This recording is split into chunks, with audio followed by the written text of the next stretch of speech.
When Olivia Hart stood before the boardroom mirror, adjusting her necklace for the third time, she didn't know that the quiet brewery owner she'd call in 30 minutes would become the weapon her uncle would use to destroy her career.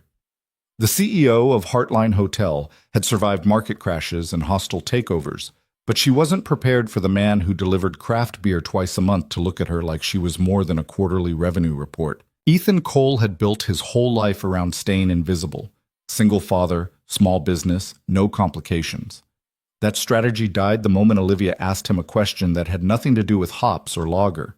What happened next would turn a professional handshake into a corporate scandal, a board meeting into a battlefield, and two people who'd never risked anything into the center of a fight neither of them saw coming. If you're ready to see how a simple business relationship became the match that lit a five-alarm fire in one of Harborview's most powerful families, stick with me until the end. And hey, hit that like button and drop a comment with your city so I can see how far this story travels. Let's get into it. The rain came down in sheets that Tuesday afternoon, turning Front Street into a blur of brake lights and gray water. Ethan Cole stood in the back room of his brewery, staring at the invoice on his laptop screen like it might change if he glared hard enough. It didn't. The numbers were the numbers. Heartline Hotel owed him $4,000, and the payment was 2 weeks late. He rubbed his eyes.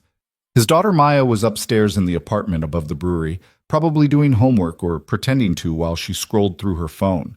She was 10 now. 10 years since everything had fallen apart with her mother. 10 years of raising a kid alone while trying to keep a business afloat in a tourist town that treated small operators like speed bumps on the way to the next chain restaurant. The Heartline Hotel account was supposed to be his safety net. They ordered 3 cases of his seasonal IPA every week, plus custom brews for events. Steady income, reliable, except when it wasn't. His phone buzzed. Unknown number. "Ethan Cole," he answered. "Mr. Cole, this is Olivia Hart from Heartline Hotel." He straightened up. He'd met Olivia exactly twice, once when she'd toured his brewery 6 months ago with her assistant, and once at a Chamber of Commerce mixer where they'd exchanged maybe 10 words. Both times she'd been polished and distant, the kind of person who seemed to exist in a different atmosphere than everyone else. "Ms. Hart, I was actually just looking at—" "I know," she said, "the invoice. I'm calling to apologize. There was a delay in our accounts payable process. You'll have a check by Friday." "Oh, okay. Thank you."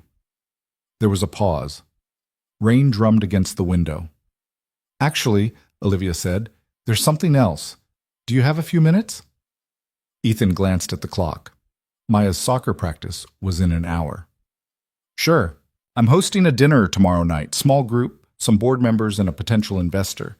I need it to feel less corporate, more authentic. I'd like to feature your beer. We already supply your bar." "I know, but I want you there. To talk about the brewing process, the local ingredients, that sort of thing." Ethan frowned. "You want me to pour beer at a business dinner?" "No. I want you to be part of the experience. Look, I'll be honest, these people think Harborview is a quaint stopover town. I need to show them it's more than that. Your brewery is exactly the kind of story that makes this place real." He could hear something in her voice. Not desperation exactly, but something close to it. "What time?" he asked. 7? And Mr. Cole?" "Yeah? Wear something nice. Not a suit, but, you know." He looked down at his jeans and flannel shirt, both stained with wart. "I'll figure it out." The Heartline Hotel sat on the bluff overlooking the harbor, a sprawling Victorian structure that had been in the Hart family for 3 generations. Ethan had driven past it 1,000 times but never actually been inside. When he pulled up to the valet stand the next evening, a young guy in a burgundy vest looked at his truck like it had wandered in from a junkyard. "I'm here for the dinner," Ethan said. "Olivia Hart invited me." The valet's expression shifted. "Name?" "Ethan Cole." A nod. "They're expecting you. 3rd floor, private dining room." Ethan handed over his keys and walked through the front doors into a lobby that smelled like cedar and old money. Crystal chandeliers, Persian rugs, a fireplace big enough to roast a pig. He felt immediately out of place. The elevator ride to the 3rd floor was silent, except for the faint hum of machinery. When the doors opened, he found himself in a hallway lined with black and white photographs of Harborview from decades past. Fishing boats, logging crews, the hotel itself under construction. A woman in her 20s met him at the door to the dining room. "Mr. Cole?" "That's me." "I'm Sarah, Miss Hart's assistant. You can leave your samples on the sideboard. The guests will arrive in about 20 minutes." He set down the wooden case he'd brought, 6 bottles of his best work, each one labeled by hand. Sarah gestured toward a chair near the window. "Miss Hart will be here shortly. Can I get you anything? Water? Coffee?" "I'm fine." She left him alone. The room was smaller than he'd expected, with a single long table set for 8. The plates were white porcelain with gold trim. The glasses caught the light from a wrought iron chandelier overhead. Everything looked like it cost more than his monthly rent. He heard heels on hardwood, turned, and forgot what he'd been about to say. Olivia Hart stepped into the room wearing a dark blue dress that was simple and devastating at the same time. Her hair was pulled back, showing the line of her neck. She looked tired, he realized. Not exhausted, but like she'd been carrying something heavy for a long time. "You came," she said. "You invited me." "I know, but people say yes and don't show up all the time." She moved to the sideboard, examining the bottles he'd brought. "These are beautiful. Did you design the labels?" "My daughter did. She's into art." Olivia looked up. "You have a daughter?" "Yeah, Maya. She's 10. "I didn't know that." Ethan shrugged. "It doesn't usually come up when I'm delivering beer." She smiled, small but real. Then her expression shifted and he saw the exhaustion come back. She turned to the window, looking out at the harbor lights. "Can I ask you something?" she said. "Sure." "Do I look like someone who's falling apart?" The question hit him sideways. He studied her. The dress. The posture. The way she held herself like she was trying to prove something to an invisible audience. "No," he said. "You look like someone who's working really hard not to." She went still. Then she laughed, short and sharp, like she'd surprised herself. "That's honest." "You asked." Olivia turned to face him fully. "My uncle thinks I'm unfit to run this company.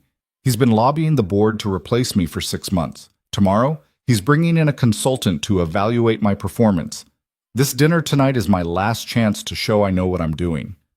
Ethan didn't know what to say to that. He wasn't built for corporate politics. He made beer and raised his kid and tried not to think too hard about the future. "Why are you telling me this?" he asked. "Because you're not part of this world," Olivia said. "And right now that feels like the only thing keeping me sane." Before he could respond, voices echoed from the hallway. Olivia's face changed, smoothed out, became the mask he'd seen at the chamber mixer. She moved toward the door. "Showtime," she said quietly. Yeah. The guests arrived in a cluster, 3 men and 2 women, all of them dressed like they'd stepped out of a boardroom catalog. Olivia introduced them quickly. Victor Hart, her uncle, a man in his 50s with silver hair and a smile that didn't reach his eyes. Daniel Pierce, an investor from Portland. 2 board members, Richard and Catherine, and Mark Cross, who Olivia introduced simply as an old friend. Mark shook Ethan's hand a little too firmly. "So you're the beer guy." "That's me. Olivia speaks highly of your work." "That's generous of her." Mark smiled, but it was the kind of smile people used when they were measuring you. "I'm sure it is." They sat. Ethan ended up at the far end of the table, across from Victor and next to Catherine, a sharp-eyed woman in her 60s who asked him about his brewing process before the first course even arrived. He explained the basics: malt, hops, yeast, time, but she kept digging, asking about local suppliers, seasonal variations, cost margins. It felt less like curiosity and more like an audit. Victor watched him the whole time. Didn't ask questions, just watched. The food came in waves: seared scallops, braised short rib, something with figs that Ethan couldn't identify. Each course was paired with one of his beers. The investors murmured appreciatively. Olivia looked relieved. Then Daniel Pierce leaned back in his chair and said, "This is all very charming, Olivia, but charm doesn't move the needle on occupancy rates." The table went quiet. "We're up 4% this quarter," Olivia said evenly. "Compared to a town that's hemorrhaging tourism," Victor added, "you're doing better than your neighbors. That's not the same as doing well." "I disagree." "Of course you do." Victor's smile was thin. "You've always been an optimist." "I prefer realist." Mark cleared his throat. I think what Victor's saying is that the hotel needs a broader strategy, something beyond local suppliers and seasonal aesthetics. Ethan saw Olivia's jaw tighten. The local strategy is what sets us apart, she said. People come here because it's not another corporate franchise. They want authenticity. Daniel Pierce laughed. Authenticity doesn't pay the mortgage. It does if you do it right. And if you don't, Victor said. What then? Olivia didn't answer. She looked at Ethan instead, just for a second, but long enough that he saw the cracks forming.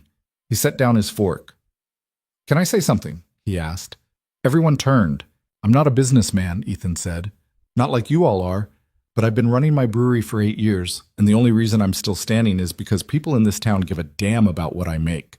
They don't just buy my beer because it's local. They buy it because it's good, and it's good because I care. That's what Olivia's doing here. She's not selling a hotel. She's selling a place people care about. If you can't see the value in that, then maybe you're not looking at the right numbers. The silence that followed was heavier than anything he'd said. Victor's expression didn't change, but something flickered behind his eyes. Mark looked amused. Catherine looked thoughtful. Daniel Pierce just stared. Olivia was looking at him like he'd just pulled a pin from a grenade. Victor set down his glass. That's a lovely sentiment, Mr. Cole, but sentiment doesn't fill rooms. No, Ethan said, but it's why people come back. Victor smiled. We'll see. The dinner ended an hour later. The guests filtered out in pairs, offering polite goodbyes. Victor lingered near the door, speaking in low tones to Mark. Ethan caught fragments. Conflict of interest, optics, board concerns. When they were gone, Olivia sagged against the sideboard like someone had cut her strings. Well, she said, that was a disaster. I thought it went okay. She laughed, bitter this time. You don't know my uncle. He's already planning his next move. What move? Doesn't matter. She looked at him. Thank you for what you said. You didn't have to do that. I meant it. I know, that's what scares me. Ethan didn't understand, but he didn't push. He started packing up the empty bottles.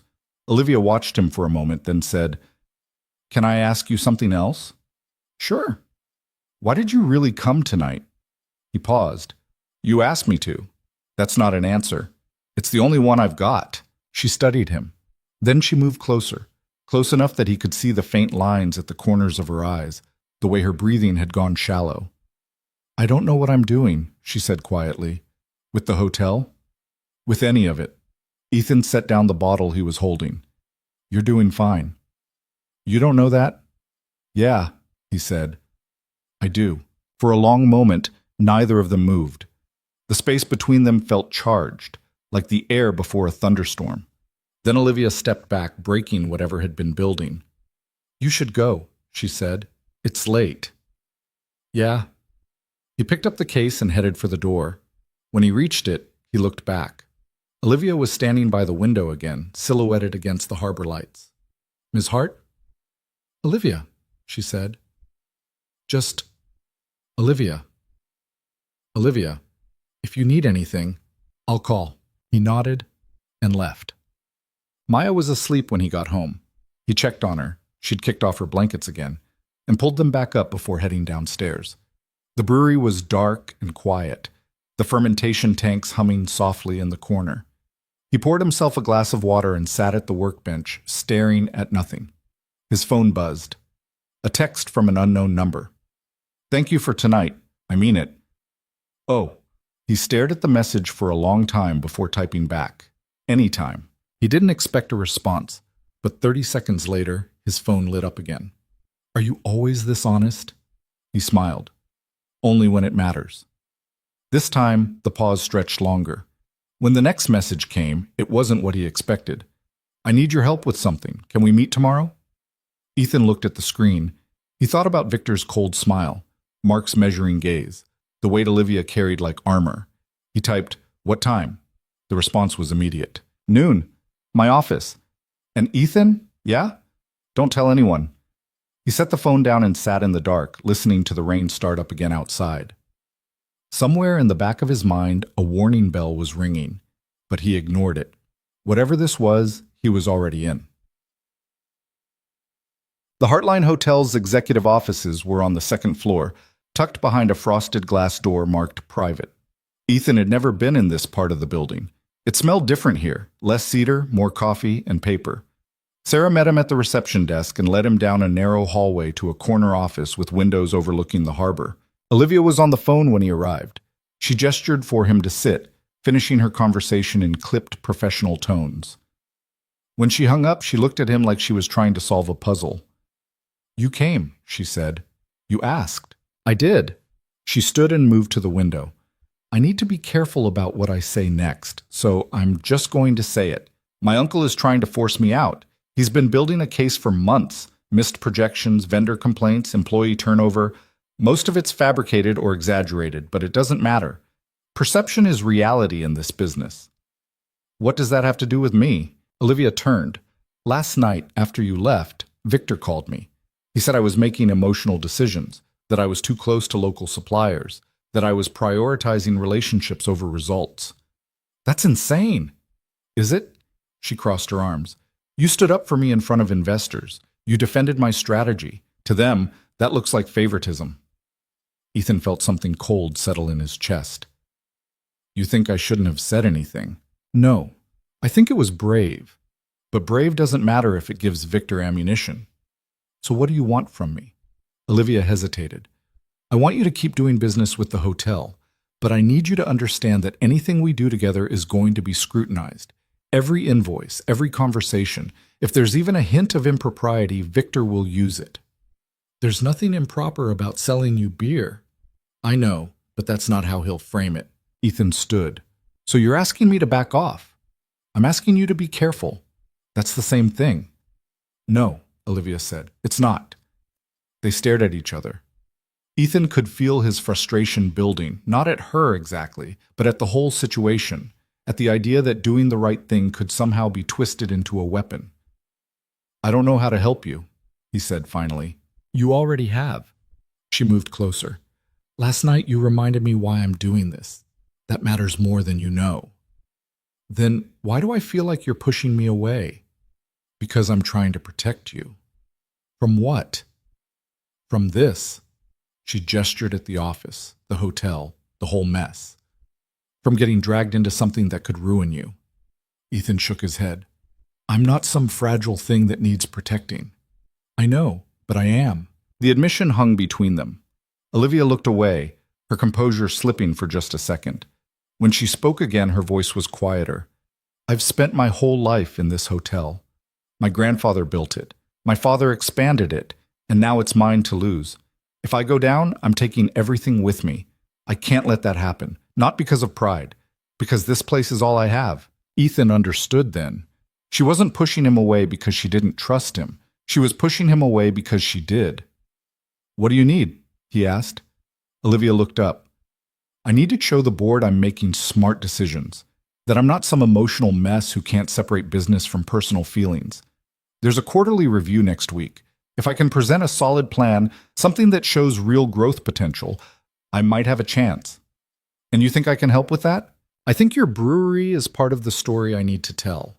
Local partnerships, community investment, sustainable growth. But if we're going to do this, it has to be airtight. No room for Victor to twist it."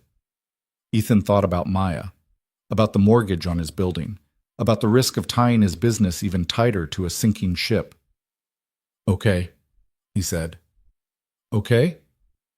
I'll help, but I need something from you." Olivia's eyes narrowed. "What?" "Stop treating me like I'm made of glass. If we're doing this, we're doing it as equals. No secrets, no protection, just honest business." She studied him. Then slowly, she nodded. "Deal." They shook hands. Her grip was firm, her palm warm. When they let go, the air between them felt different, charged with something neither of them was ready to name. "So," Ethan said, "where do we start?" Olivia smiled. "With numbers. Lots of numbers." The next 5 days were a blur. Ethan found himself spending more time in Olivia's office than in his own brewery, poring over spreadsheets and projections and market analyses. She was relentless, focused in a way that made him realize just how much was riding on this. Every decimal point mattered. Every line item could be the difference between survival and collapse. They worked late into the evenings. Sarah would bring coffee and sandwiches, then disappear. Sometimes they didn't talk for hours, just sat across from each other with laptops and legal pads, building a case for why Heartline Hotel deserved to survive. On the third night, Ethan looked up and realized Olivia had fallen asleep at her desk. Her head was resting on her arms, dark hair spilling across a pile of invoices. He watched her for a moment. This woman who carried the weight of a legacy like it was nothing, who refused to break even when everything was breaking around her. He stood quietly and draped his jacket over her shoulders. She stirred, but didn't wake.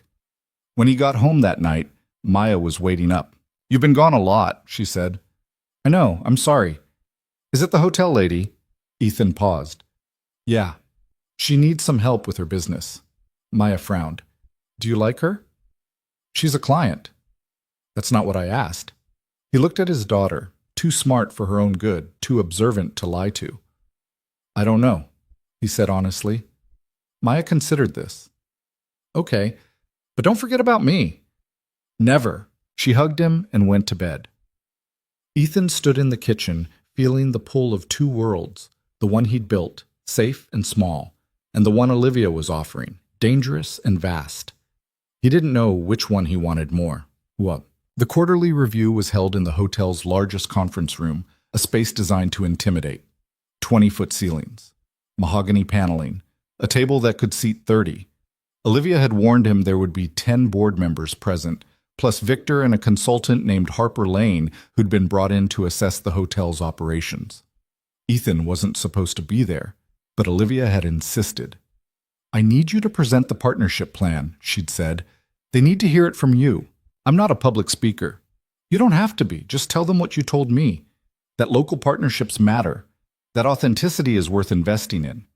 So here he was, standing in a suit he'd borrowed from his neighbor, holding a folder full of charts he barely understood, waiting for his turn to speak. The board filtered in, men and women in their 50s and 60s, all of them looking like they'd rather be anywhere else. Victor arrived last, flanked by Mark Cross and a woman Ethan didn't recognize. Harper Lane, presumably. She was younger than he'd expected, maybe 40, with sharp eyes and a laptop bag slung over one shoulder. Olivia stood at the head of the table. She looked calm, but Ethan could see the tension in her shoulders. "Thank you all for coming," she began. "I know this has been a difficult quarter, but I believe we're positioned for significant growth if we stay committed to our core strategy." Victor leaned back in his chair. "Your core strategy is why we're here, Olivia. The numbers don't support it. The numbers show a 4% increase in occupancy.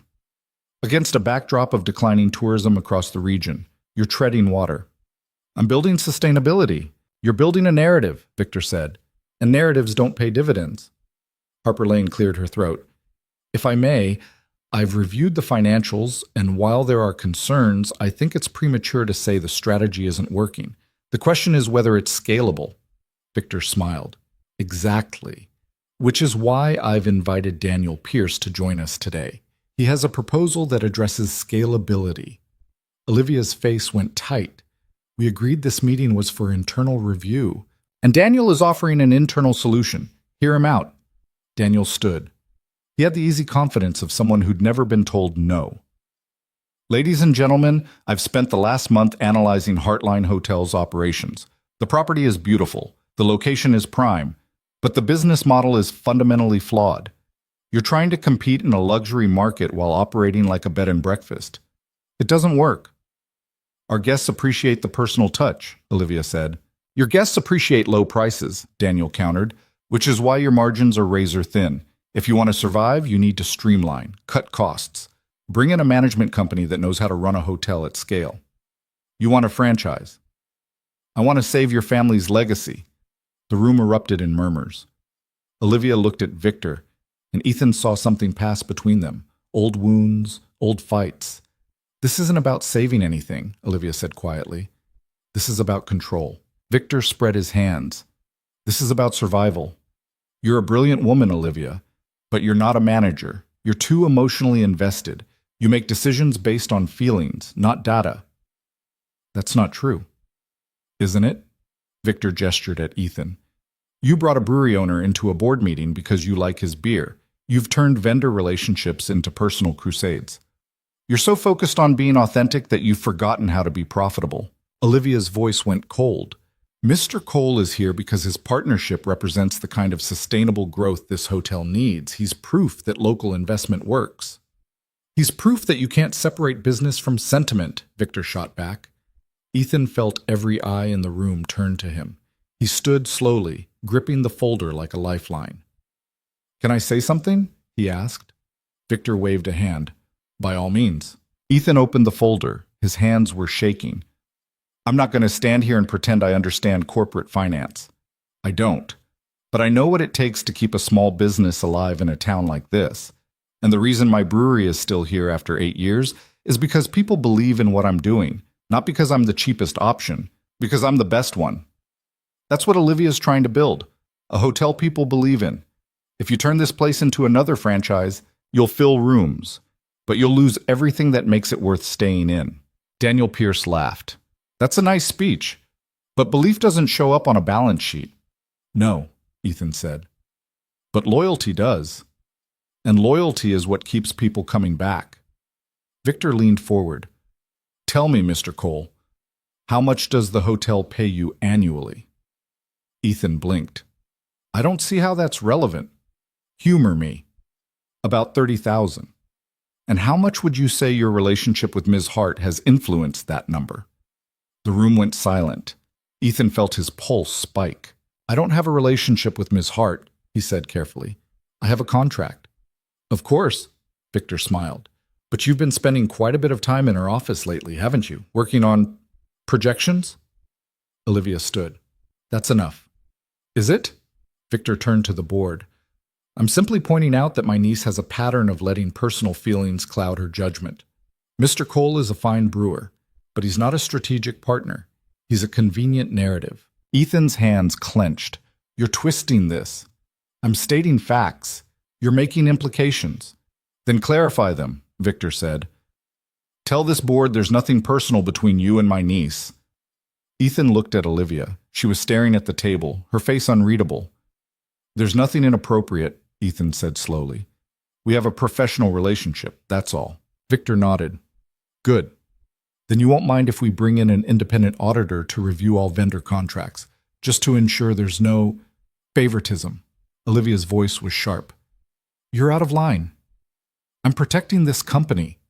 You're sabotaging it." Victor stood. "The board will vote on Daniel's proposal next week. Until then, I'm recommending a temporary suspension of all non-essential vendor contracts, including Mr. Cole's." The room exploded. Board members talked over each other. Harper Lane was typing furiously on her laptop. Olivia looked like she'd been slapped. Ethan felt the ground shift beneath him. He'd walked into this room thinking he could help. Instead, he'd just become the weapon Victor needed. Olivia didn't speak to him after the meeting. She walked out of the conference room with her head high and her jaw set, leaving Ethan standing in the hallway like a stranger. He tried to follow, but Sarah intercepted him. "She needs space," Sarah said gently. "I didn't know he'd do that." No one did. Ethan drove home in a daze. When he walked into the brewery, Maya looked up from her homework. "How'd it go?" she asked. He couldn't answer. He just pulled her into a hug and held on. That night, he lay awake staring at the ceiling. His phone sat on the nightstand, silent. No texts from Olivia. No calls. Nothing. At 2 a.m, he finally gave in and typed a message. "I'm sorry." He didn't expect a response, but 5 minutes later his phone buzzed. "It's not your fault." He stared at the screen, then typed, "What happens now?" The reply came slowly. "I don't know. But I'm not giving up." Ethan closed his eyes. He thought about Victor's cold smile, Daniel's easy confidence, the way the board had looked at him like he was evidence of Olivia's failure. He thought about the hook, the moment this had all started, when Olivia had asked him if she looked like someone falling apart. He typed one more message. "Neither am I." This time, there was no response. But he didn't need one. Whatever came next, they'd face it together, even if it cost them everything. The suspension letter arrived by courier at 9 the next morning. Ethan was in the middle of checking fermentation temperatures when Maya brought it down from the apartment, still in her pajamas. Some guy in a suit left this, she said, handing him a cream-colored envelope with the Heartline Hotel logo embossed in gold. He opened it standing there, grease still on his hands from adjusting a valve. The language was formal and bloodless. Effective immediately, all orders were suspended pending review. Payment for outstanding invoices would be processed within 30 days. The hotel regretted any inconvenience. Maya watched his face. "What is it?" "Nothing. Go get dressed for school." "Dad?" "I said go." She left without another word. Ethan read the letter 3 more times, like the words might rearrange themselves into something less catastrophic. $30,000 a year didn't sound like much until it was gone. That was his cushion, his safety net. The thing that let him sleep at night knowing he could cover Maya's braces or replace the truck when it finally died. He pulled out his phone and called Olivia. It went straight to voicemail. He tried again, same result. By noon, he'd left 4 messages and sent 6 texts. Radio silence. At 2, Sarah called. "Mr. Cole? I'm sorry, but Miss Hart can't take calls right now." "Is she okay?" "She's in meetings. I'll let her know you called." "Sarah, what the hell is going on?" There was a pause. When Sarah spoke again, her voice was quieter. "Victor's calling for an emergency board session. He's pushing for a vote to replace Olivia with Daniel Pierce as interim CEO. The vote's scheduled for Friday." Ethan felt the bottom drop out. 3 days from now." "Yes." "Can he do that?" "If he has the votes, he can do whatever he wants." "I have to go." The line went dead. Ethan stood in the middle of his brewery, surrounded by steel tanks and copper piping, and felt the world tilt. This wasn't just about a contract anymore. This was about Olivia losing everything she'd fought for, and he'd helped light the match. He grabbed his keys. Tut. The Heartline Hotel lobby was busy with afternoon checkouts, tourists wheeling suitcases, a family arguing over a lost phone charger. Ethan walked past them all and took the stairs to the second floor 2 at a time. When he reached the executive offices, Sarah was standing in front of Olivia's door like a sentry. "She doesn't want to see anyone," Sarah said. "I don't care." "Mr. Cole, get out of the way." Sarah's expression flickered between sympathy and protocol. Finally, she stepped aside. 5 minutes. Then I'm calling security. Ethan pushed through the door. Olivia was at her desk, staring at her laptop screen. She didn't look up when he entered.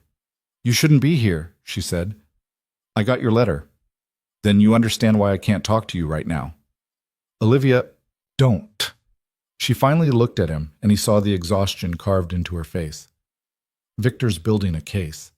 Every conversation we have, every minute you spend in this building, it feeds his narrative. I need you to leave." "So that's it? You're just going to let him win?" "I'm trying to survive." Ethan moved closer to the desk. "By cutting off everyone who gives a damn about you? By not giving him ammunition?" Her voice cracked slightly. "Do you know what he's saying? That I'm compromised, that I'm making decisions based on personal attachments instead of business sense. And the worst part is, he's not entirely wrong. That's bullshit, is it?" She stood, her hands gripping the edge of the desk. "I brought you into that meeting because I wanted you there. Not because it was strategic, because it felt right. Because when I'm around you, I feel like I'm not drowning. That's not professional. That's not appropriate. That's exactly what Victor said it was." Ethan stared at her. "What are you saying?" "I'm saying this was a mistake, all of it." The words hit him like a physical blow. He took a step back. "You don't mean that." "I have to mean it." Olivia's eyes were bright. "If I don't, I lose the hotel. I lose my family's legacy. I lose the only thing I've ever been good at." "You're good at a lot of things." "Name one that doesn't involve this building." He couldn't, and the silence that followed was answer enough. Olivia sat back down, her shoulders sagging. "Victor's right about one thing. I've been so focused on doing things my way that I forgot how to do them the right way. And now it's catching up with me. So what? You're just going to roll over?" "I'm going to fight, but I have to fight smart, which means keeping distance between us, for both our sakes." Ethan felt something cold and sharp settle in his chest. "I came here to help." "I know, but you can't. Not anymore." There was a knock at the door. Sarah poked her head in. "Miss Hart, Harper Lane is here." Olivia straightened, smoothing her expression into something professional. "Send her in." "Olivia?" Ethan started. "Please go." He left. Past Harper Lane in the doorway. She gave him a curious look but didn't say anything. He took the stairs down, feeling like he'd just been gutted. When he got back to the brewery, Maya was home from school doing homework at the tasting room bar. "Did you fix it?" she asked without looking up. "No." "Are you going to?" Ethan pulled a glass from the shelf and filled it with water, his hands unsteady. "I don't know how." Maya set down her pencil. "The hotel lady. Do you like her?" "Maya, you keep saying she's a client, but you don't look at clients the way you look at her." He turned to face his daughter, 10 years old and already reading him like a book. "It's complicated." "That's what adults say when they're scared." "I'm not scared." "Then why are you giving up?" Ethan opened his mouth to argue, then stopped, because she was right.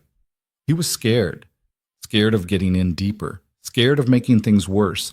Scared of wanting something he couldn't have. "Sometimes," he said carefully, "the right thing to do is walk away." Maya considered this. Mom walked away. The statement hung in the air. They didn't talk about her mother often. She'd left when Maya was 6 months old, just packed a bag one morning and never came back. No explanation, no goodbye, just gone. "That was different," Ethan said. "How?" "Your mom left because she didn't want to stay. I'm leaving because Olivia asked me to." "Did she ask, or did she just say you should?" Ethan stared at his daughter. "Since when did you get so smart?" Maya shrugged. "I've always been smart. You just don't notice when you're distracted." She went back to her homework. Ethan stood there, water glass in hand, thinking about the difference between being asked and being told. That night, he couldn't sleep. He lay in bed staring at his phone, reading old texts from Olivia. The casual ones about delivery schedules and invoice corrections. The later ones, the ones that felt like something more. At midnight, he gave up and went downstairs to the brewery. Started cleaning equipment he'd already cleaned. Reorganized inventory that didn't need reorganizing. Tried to keep his hands busy so his mind would shut up. His phone rang at 1 a.m. Unknown number. "Hello? Is this Ethan Cole?" A woman's voice, crisp and professional. "Yeah, who's this?" "Harper Lane. I'm the consultant reviewing Heartline Hotel's operations. Do you have a few minutes?" Ethan sat down heavily on a stool. "It's 1 a.m. "I work odd hours. I can call back tomorrow if—" "No, it's fine. What do you need?" There was a pause, like she was deciding how much to say. "I've been reviewing the vendor contracts, yours in particular, and I have some questions. Okay? How long have you been supplying the hotel?" 6 months. "And prior to that, you had no relationship with Ms. Hart?" "I met her once at a chamber event, that was it." "But she personally approved your contract." "She tours local suppliers. It's part of her strategy." "Right, the authenticity angle." Harper's tone was neutral, but Ethan could hear the skepticism underneath. "Tell me about the pricing structure. Your rates are higher than the hotel's previous supplier." "My beer's better." "That's subjective. Try it sometime." Harper laughed, short and surprised. "Fair enough. But from a purely financial perspective, Victor Hart has a point. The hotel could save 15% by switching to a regional distributor. And lose what makes them different. Exactly what Ms. Hart says. Which brings me to my real question." Harper's voice shifted, became more direct. "Are you involved with her?" Ethan's grip tightened on the phone. "No." "You're sure?" "I sell her beer, that's the extent of it." "Then why did you defend her in front of the board?" "Because she's right, and Victor's wrong." "That's not your fight." "It is when he's using me as a weapon." Another pause. "You know what Victor's claiming, don't you? That Olivia's judgment is compromised, that she's prioritizing personal connections over profit. Her judgment's fine. He's just trying to force her out." "Maybe," Harper said, "but perception matters. And right now the perception is that you and Ms. Hart have a relationship that goes beyond business. We don't. Then you won't mind if I audit your contract. Every invoice, every communication, every transaction." Ethan felt a surge of frustration. Do whatever you need to do. You won't find anything. I hope you're right, because if I do, it won't just hurt Ms. Hart. It'll destroy her. The line went dead. Ethan sat in the dark, his pulse hammering. He thought about Olivia's face when she'd told him to leave, the way her voice had cracked, the fear underneath the professional mask.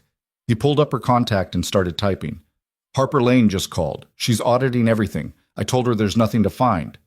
He stared at the message for a long time before hitting send. The reply came 20 minutes later.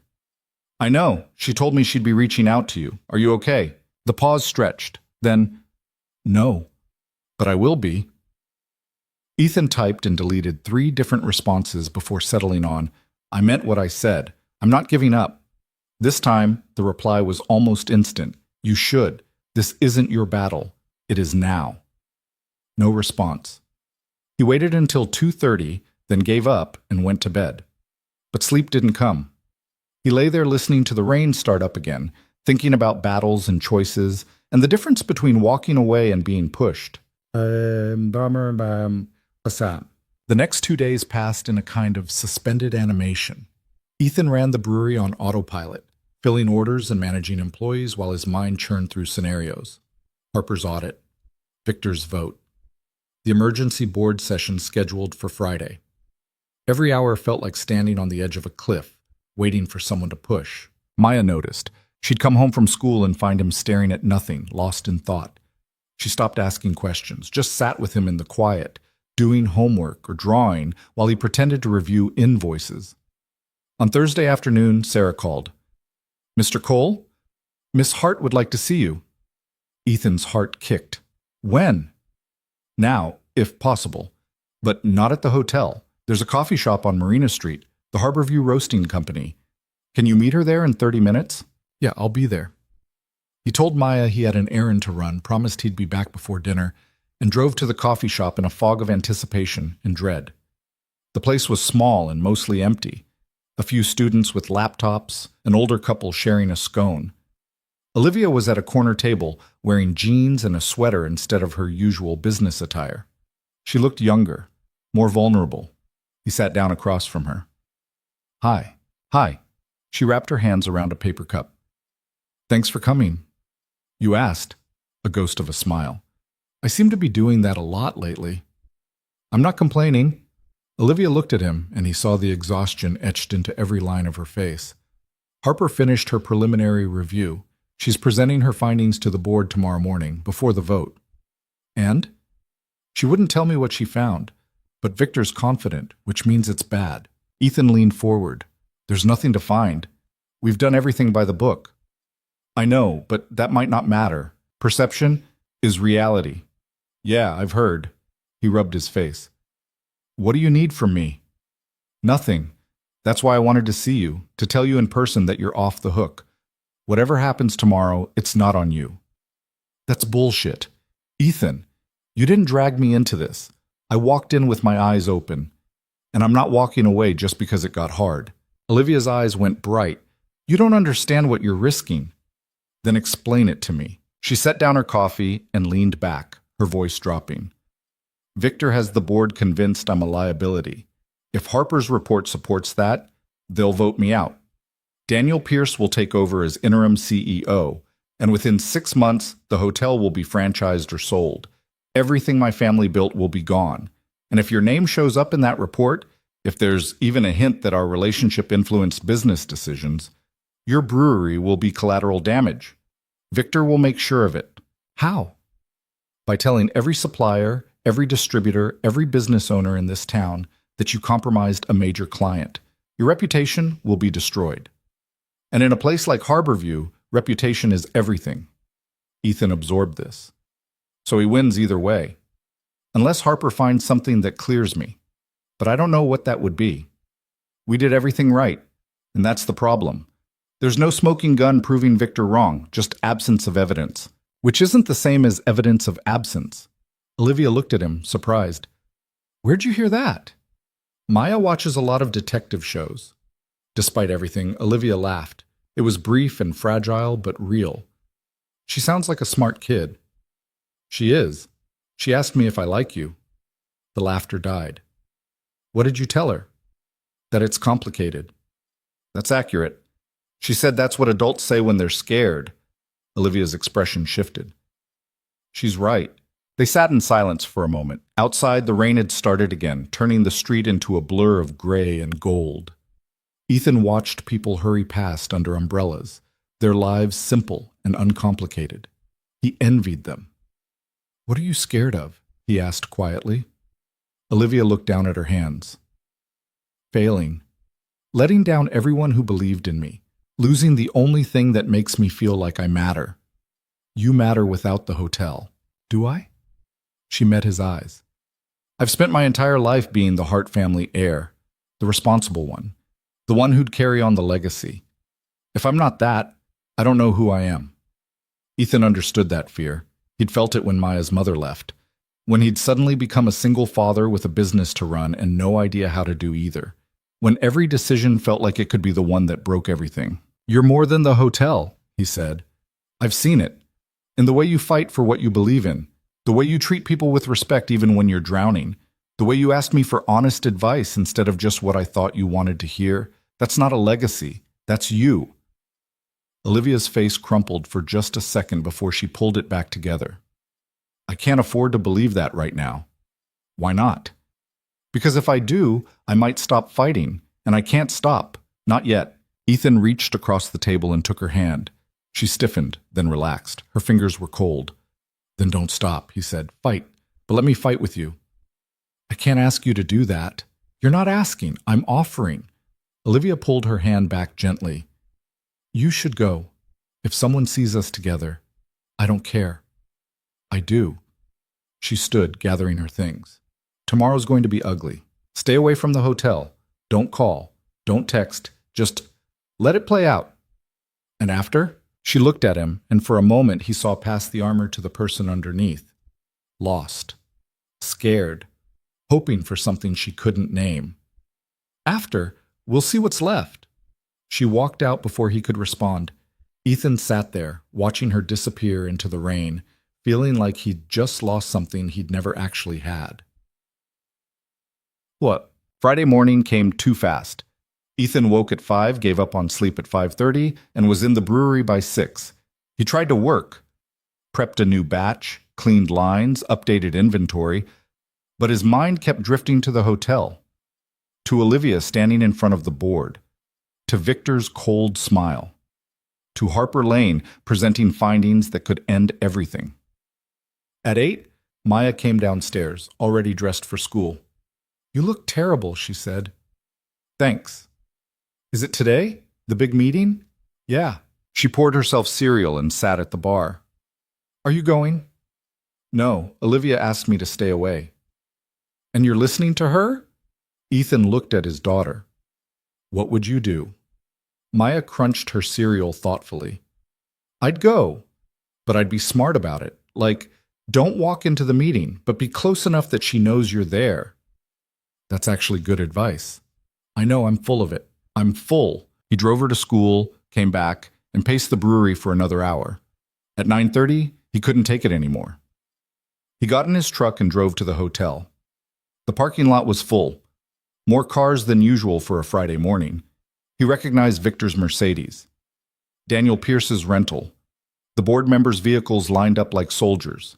He parked at the far end and sat there, engine running, trying to decide if this was brave or stupid. His phone rang.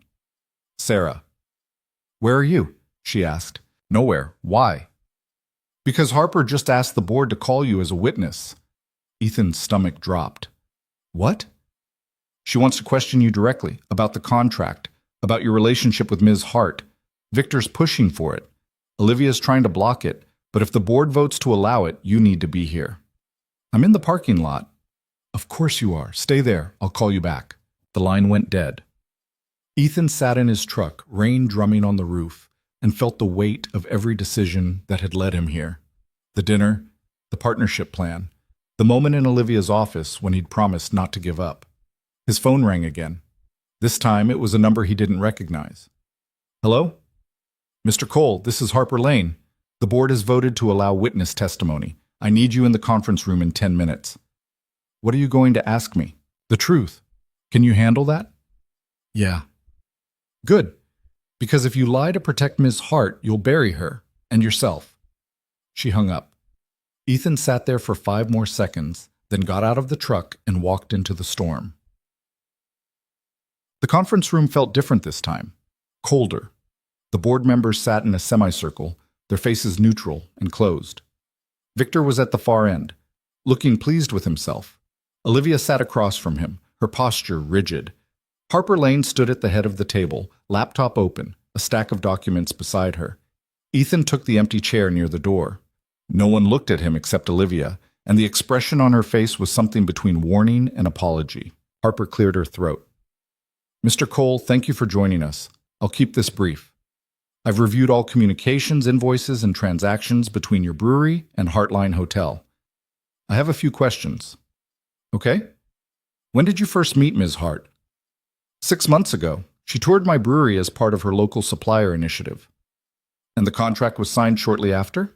Within 2 weeks. Did Ms. Hart negotiate the terms personally? Yeah, she wanted to make sure the pricing was fair. Harper glanced at her notes. Your rates are approximately 15% higher than the hotel's previous supplier. Can you explain why Ms. Hart agreed to that? Because my beer's better. A few board members shifted uncomfortably. Victor's smile widened. Harper didn't react. Is that the only reason? It's the reason that matters. Mr. Cole, I need you to be specific. Did Ms. Hart ever indicate that she was approving your contract for reasons beyond product quality? Ethan looked at Olivia. She was staring at the table, her hands clasped tight. No, he said. She approved it because it fit her strategy, local partnerships, sustainable growth, quality over cost. And you believe that strategy is sound? I do. Why? Because it's the same strategy that's kept my business alive for 8 years. People don't just want cheap, they want something they can believe in. Harper nodded slowly. Tell me about the dinner, the one where you presented to investors. Olivia asked me to talk about my brewing process, to show that local suppliers bring value. And you defended her strategy in front of the board. I defended the truth. That's not what I asked. Ethan felt his frustration rise. What do you want me to say?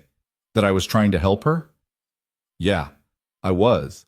Because she's right, and her uncle is wrong. Victor leaned forward. You see? Emotional investment. Exactly what I've been saying. Harper held up a hand. Mr. Hart, please. She turned back to Ethan.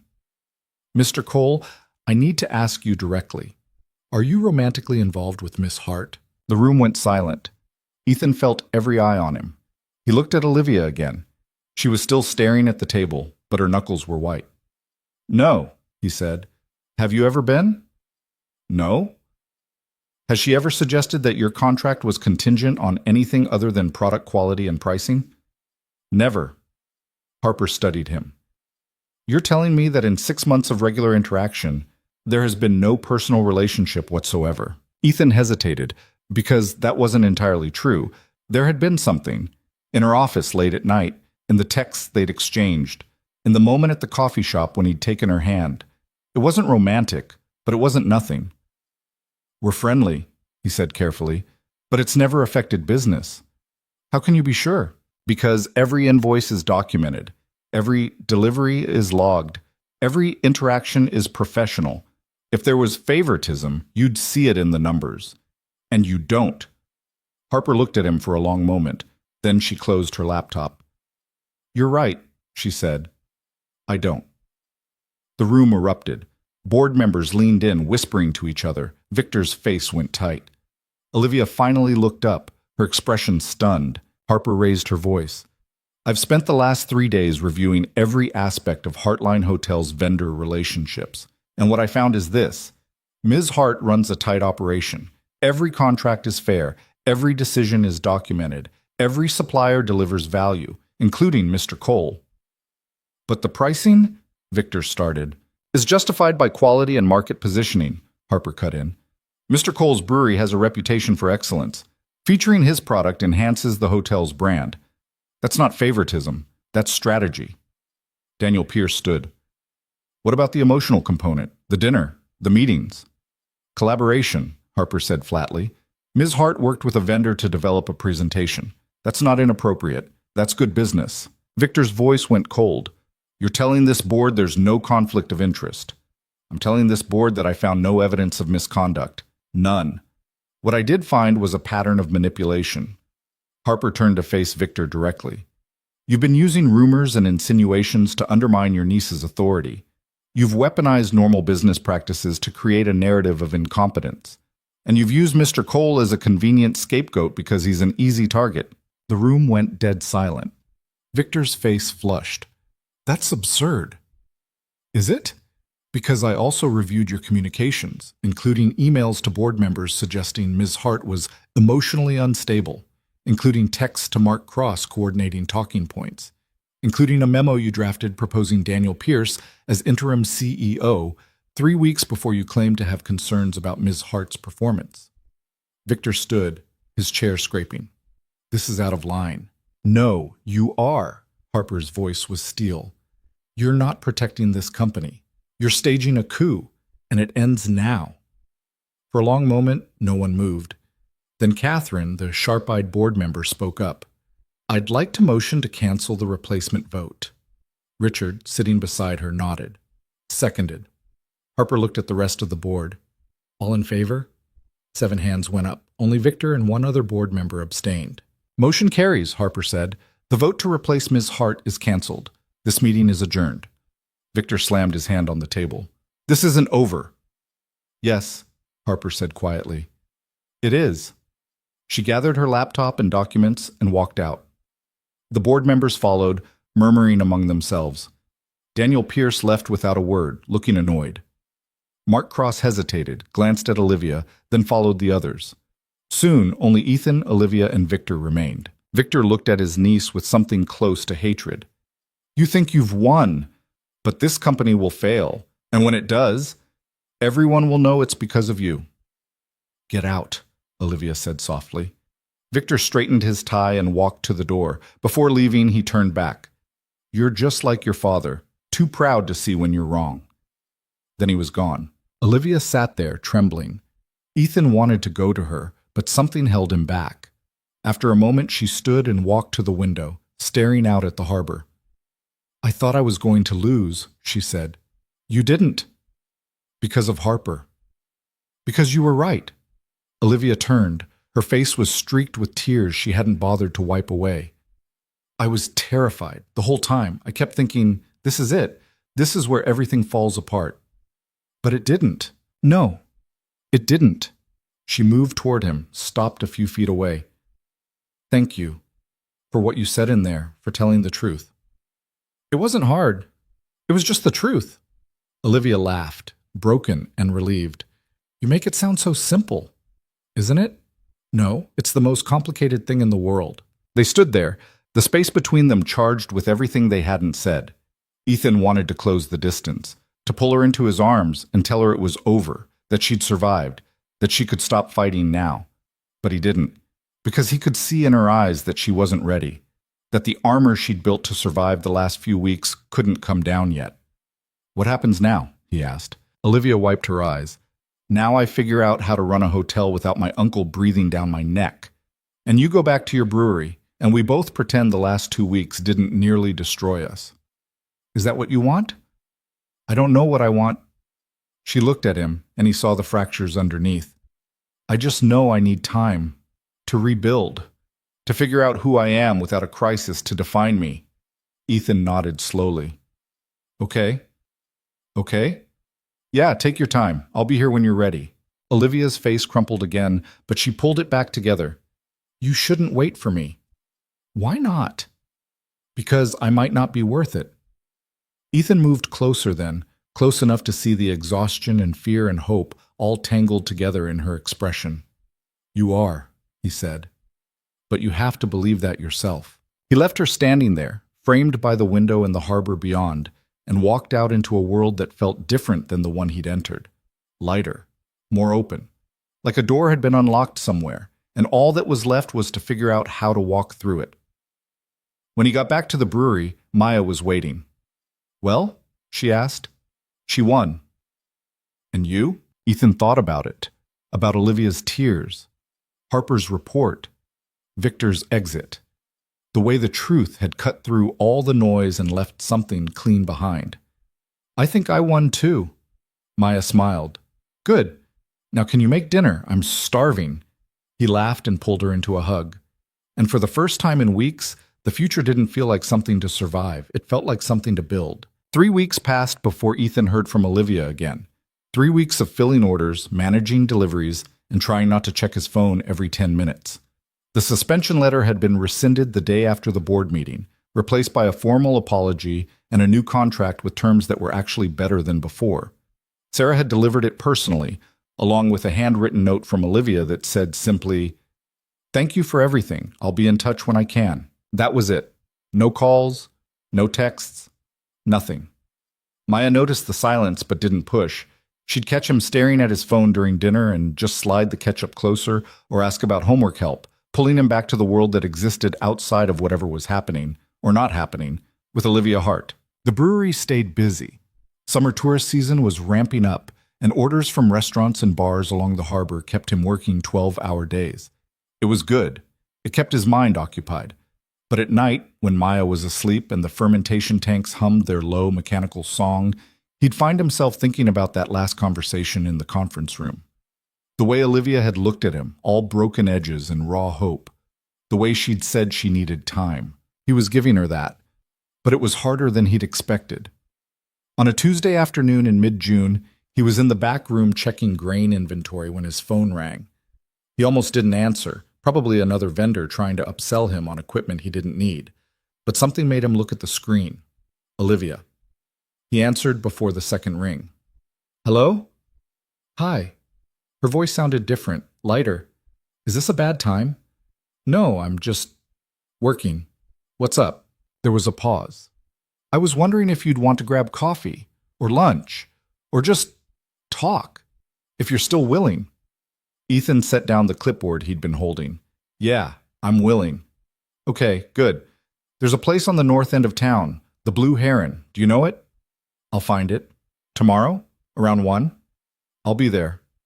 He could hear her smile through the phone. Thank you. For what? For not making this harder than it already is. The line went dead. Ethan stood there for a moment, heart hammering, then pulled out his phone and searched for the Blue Heron. It was a small bistro overlooking the marina, the kind of place tourists stumbled into and locals avoided because it was always packed. But the reviews were good, and it was far enough from the Heartline Hotel that no one would think twice about seeing them together. He spent the rest of the day trying not to overthink it. Failed spectacularly. The Blue Heron was less crowded than he'd expected for a Wednesday afternoon. Ethan arrived 10 minutes early and found a table near the window, ordered water, and waited. At exactly 1 o'clock, Olivia walked in. She looked different. Still professional, dark jeans, a white blouse, her hair pulled back, but softer somehow, less like she was bracing for impact. She spotted him and smiled, and Ethan felt something in his chest unlock. Hi, she said, sliding into the seat across from him. Hi, thanks for coming.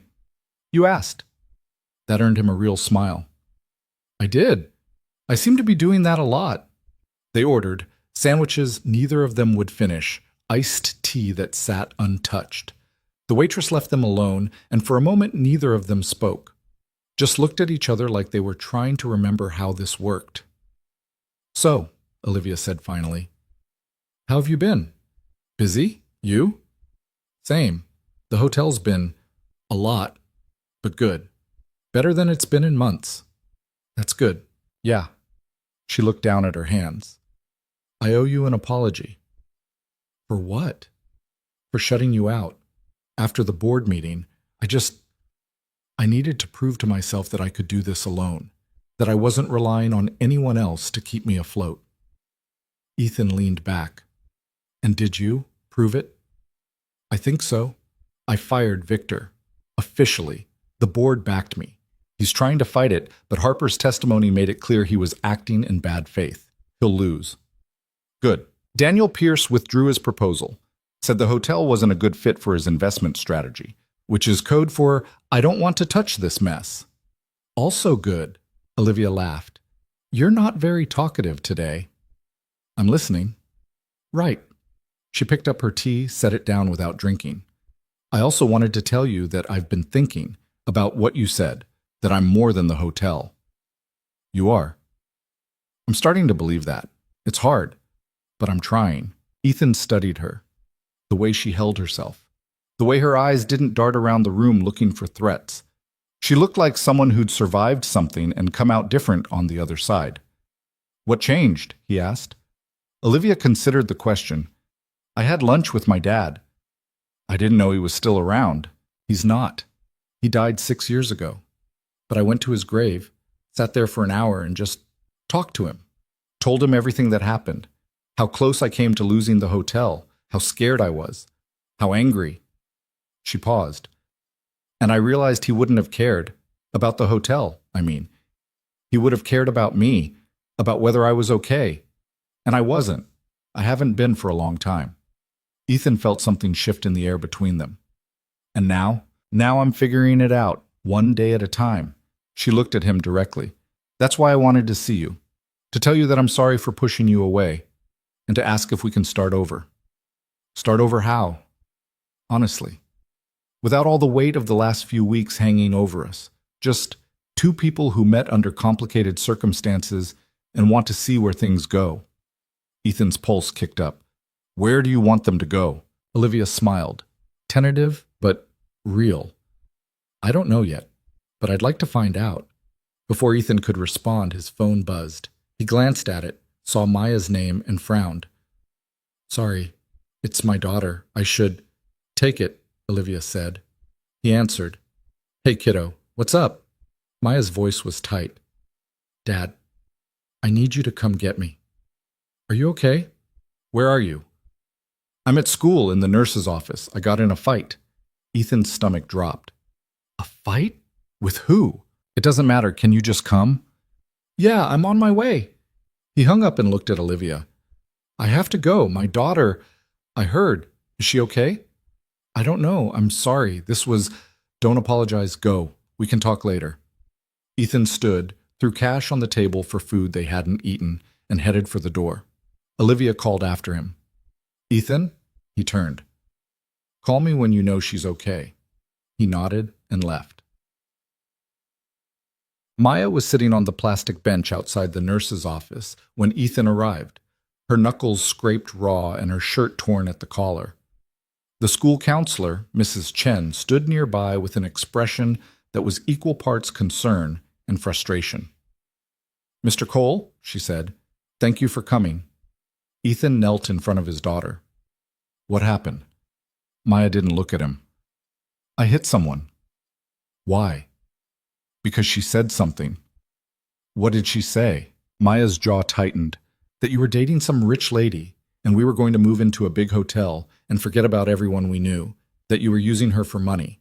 Ethan felt something cold settle in his chest. Who said that? Emma.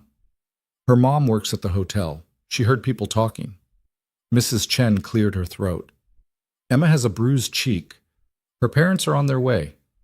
I need to suspend Maya for 3 days. School policy. Ethan looked at his daughter, at the anger and hurt radiating off her in waves. Can we talk privately? Mrs. Chen nodded and stepped back. Ethan sat next to Maya on the bench. You can't hit people, he said quietly. I know. Even when they say things that aren't true. But it is true. Kind of. You are dating her. Ethan paused. I'm not dating anyone. But you want to. He didn't have an answer for that.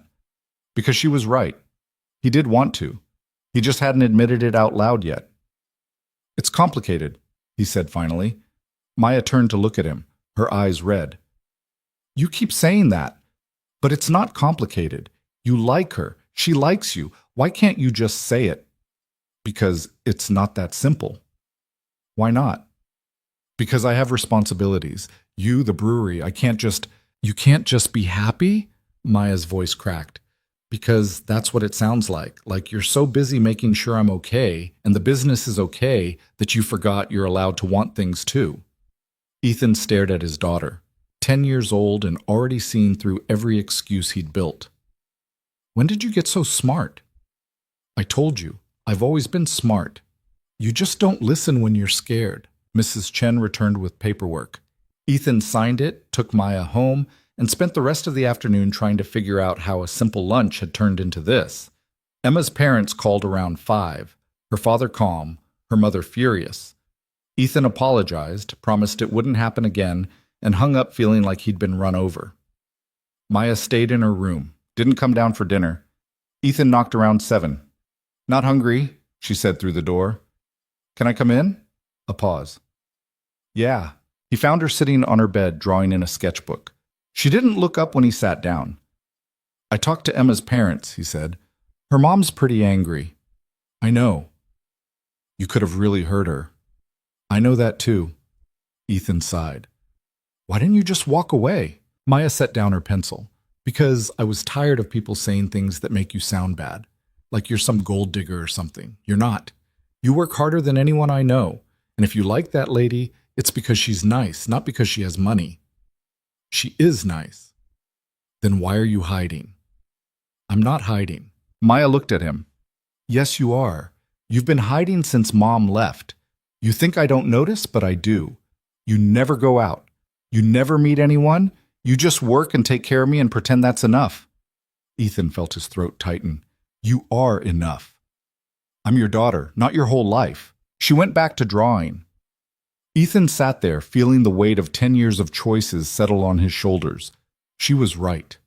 He'd been hiding. Using Maya as an excuse not to risk anything, not to want anything, not to be anything other than the responsible single dad who kept his head down and his world small. I'm sorry, he said quietly. Maya looked up, surprised. For what? For making you think you have to protect me. I wasn't. Yeah, you were. And that's not your job, that's mine.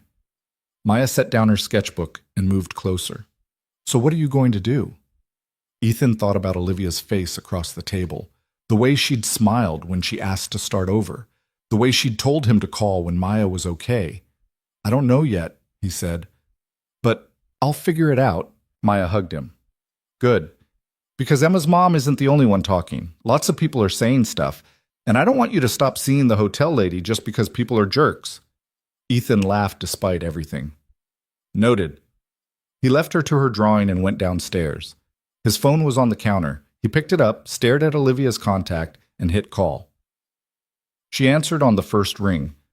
Is she okay? Yeah, suspended for 3 days, but okay. What happened?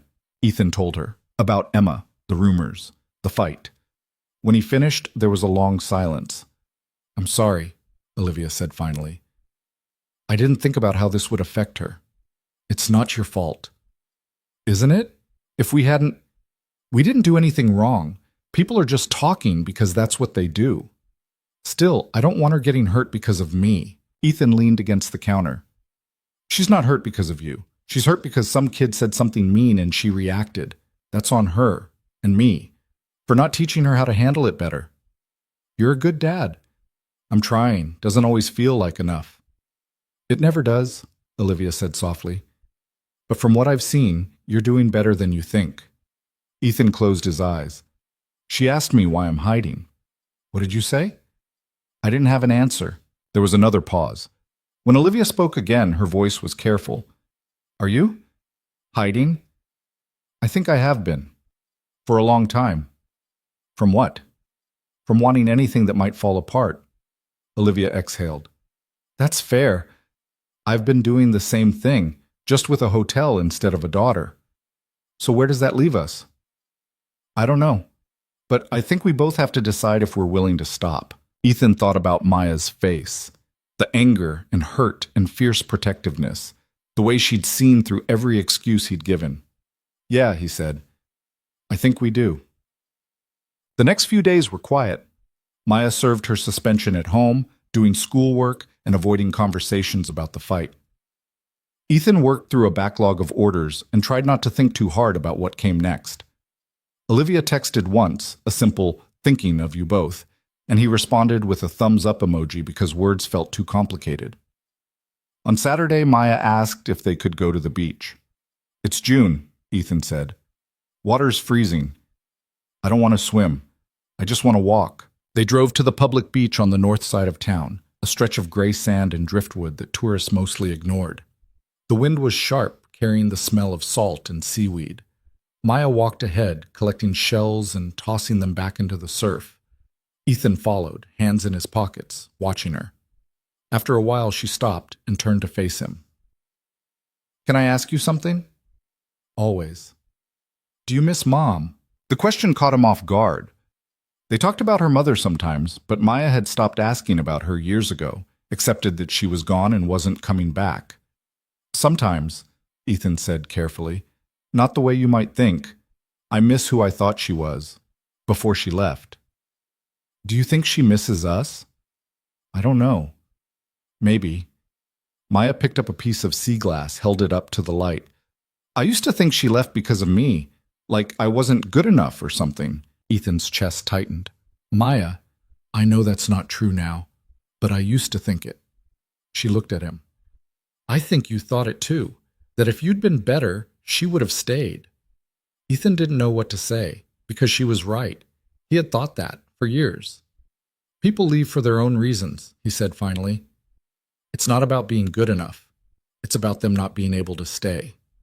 "Do you think the hotel lady will leave?" "I don't know." "But you're scared she will." "Yeah, I am." Maya threw the sea glass back into the water. "That's dumb." "Excuse me?" "Being scared of something that hasn't happened yet. That's like not eating ice cream because it might give you a stomachache. You just miss out on ice cream." Ethan laughed. "Where do you get this stuff?" "I told you, I'm smart." She started walking again. "You should call her, the hotel lady. Ask her to do something. Not work, just like normal people stuff." "Like what?" Maya shrugged. "I don't know. Whatever adults do, go to a movie, get dinner, talk about boring things." "You think I'm boring?" "Sometimes, but in a good way." They walked the rest of the beach in comfortable silence. When they got back to the truck, Maya climbed in and immediately pulled out her phone.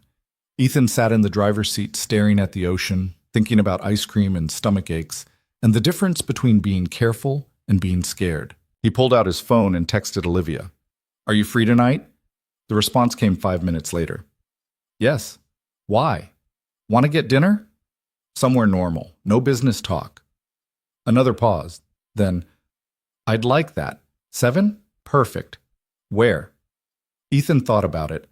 Somewhere public enough that people wouldn't gossip, but private enough that they could actually talk. He typed, "Antonio's on Harbor Street. You know it? I'll find it. See you there." Maya was watching him when he set down the phone. "You asked her out." "I asked her to dinner. That's the same thing. It's complicated." Maya rolled her eyes. "Stop saying that." Antonio's was a small Italian place tucked between a bookstore and a hardware shop, the kind of restaurant that had been around so long people forgot it existed. Ethan had been going there since before Maya was born. Cheap pasta, good wine, and a staff that treated him like family. He arrived early, got a table in the back corner, and tried not to look like he was about to jump out of his skin. Olivia walked in at 7:05, scanning the room until she spotted him. She smiled and made her way over, sliding into the seat across from him. "This place is nice," she said. "It's quiet." "That's nice too." They ordered spaghetti carbonara for him, chicken marsala for her, a bottle of red wine they'd split. The waitress, Rosa, gave Ethan a knowing look when she took the menus. He ignored it. When they were alone, Olivia leaned back and studied him.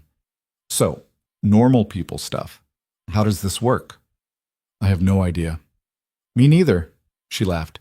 "I haven't been on a date in 3 years." "This is a date? Isn't it?" Ethan felt his pulse kick. "I guess it is." "Okay then." Olivia picked up her wine glass. "To first dates and figuring it out as we go." He clinked his glass against hers. "To that." They talked. About everything and nothing.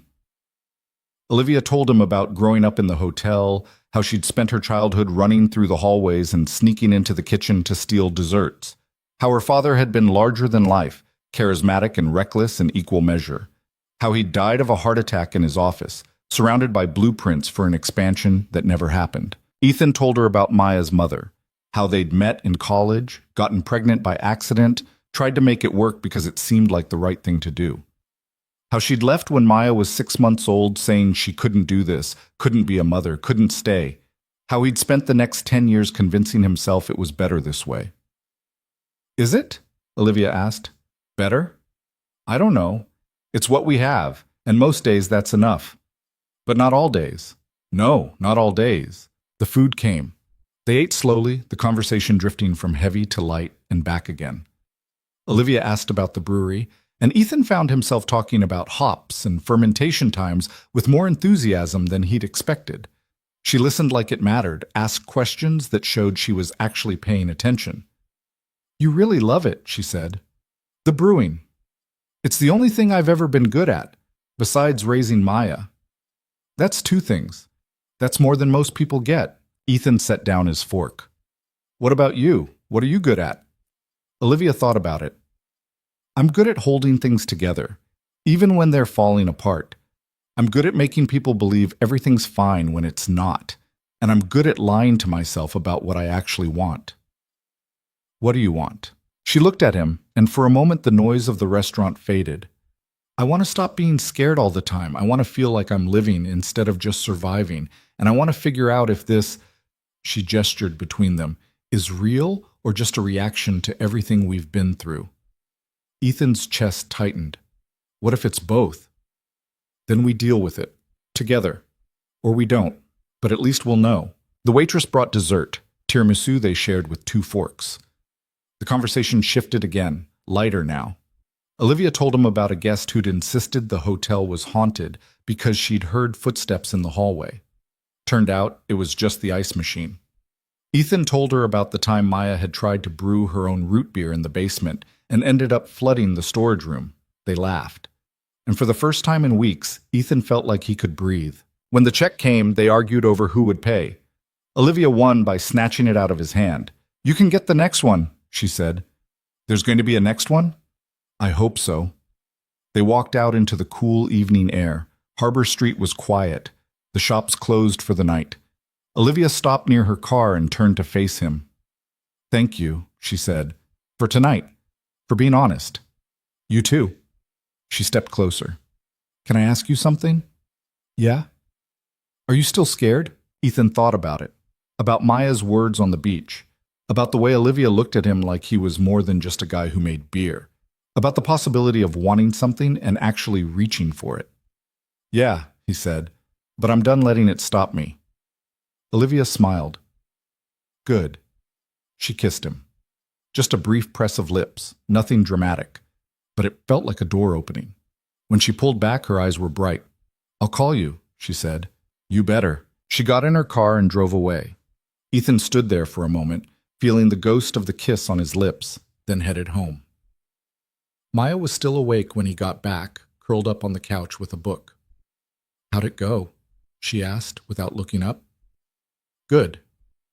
Did you kiss her? Ethan stopped. How did you? You have that look.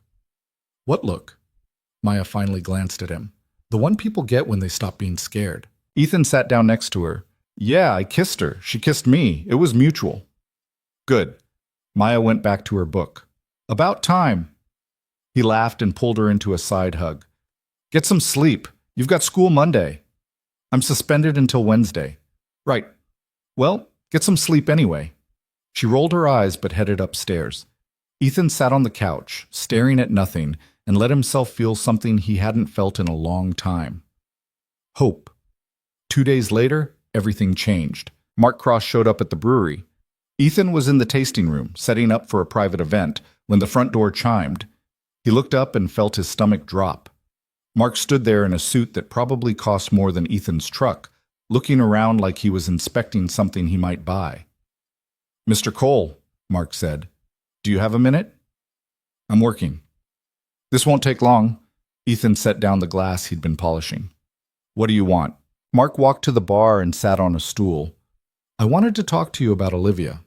There's nothing to talk about. I think there is. Mark's smile was thin.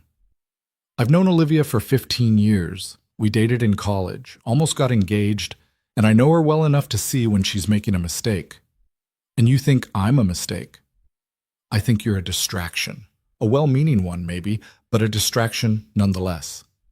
Ethan crossed his arms. Why are you here? Because I care about her. And I don't want to see her throw away everything she's built for someone who doesn't understand the world she lives in. You mean someone who's not rich? Mark's expression didn't change. I mean someone who can't give her what she needs. Stability, status, a partner who understands the pressures of running a legacy business. And you can. Yes. Ethan felt anger rise in his chest. Did she ask you to come here? No, she doesn't know I'm here, and she won't, unless you make me tell her. That sounds like a threat. Mark leaned forward. It's a reality check. You're a nice guy, Mr. Cole. You make good beer. You're raising your daughter on your own. That's admirable. But Olivia needs more than admirable. She needs someone who can stand beside her in the world she occupies, and that's not you.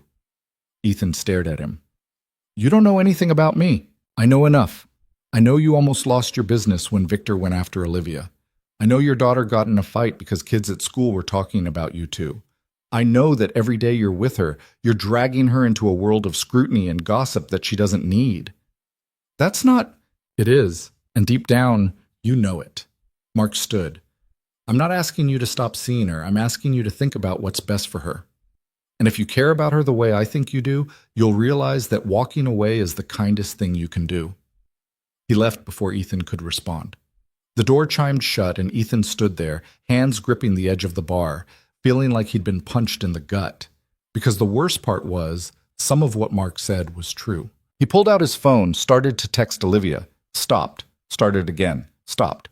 Finally, he just typed, "Can we talk?" The response came immediately. Of course. When? Tonight. Your place. A pause. Then, I'll be here. Ethan closed his eyes and tried to ignore the voice in his head that sounded a lot like Mark Cross, telling him he was about to make another mistake. Olivia lived in a converted loft above what used to be the hotel's carriage house, a space she'd claimed when she took over as CEO. Ethan had never been there before. He parked his truck in the small lot behind the building and climbed the exterior stairs, his stomach twisting with every step. The door was already open when he reached the top. Olivia stood in the doorway, barefoot, wearing jeans and an oversized sweater that made her look younger than she was. Hey, she said. Hey, she stepped aside to let him in. The loft was smaller than he'd expected, but warmer. Exposed brick walls, hardwood floors, a kitchen that opened into a living area with floor-to-ceiling windows overlooking the harbor. Books everywhere. A couch that looked like it had been there since the 90s. It felt lived in. Real. Want something to drink? Olivia asked. No, I'm good. She gestured to the couch. They sat, leaving space between them. Olivia tucked her legs under her and waited. Ethan didn't know where to start. He'd rehearsed this conversation the entire drive over, but now that he was here, every word felt wrong. Mark came to see me today, he said finally. Olivia's expression shifted. What? At the brewery, he wanted to talk about us. What did he say? Ethan told her, about the threat that wasn't quite a threat, about the questions Mark had raised, about the suggestion that Ethan was a distraction Olivia couldn't afford. When he finished, Olivia was staring at the floor, her jaw tight. He had no right, she said quietly. Maybe not. But he wasn't entirely wrong. She looked at him. What's that supposed to mean? Maya got suspended because kids were talking about us. Your uncle almost destroyed you because I was involved. Every time we're together, someone's watching, judging, turning it into something it's not. So what, you're giving Mark what he wants? Walking away? I don't know. I came here to figure that out.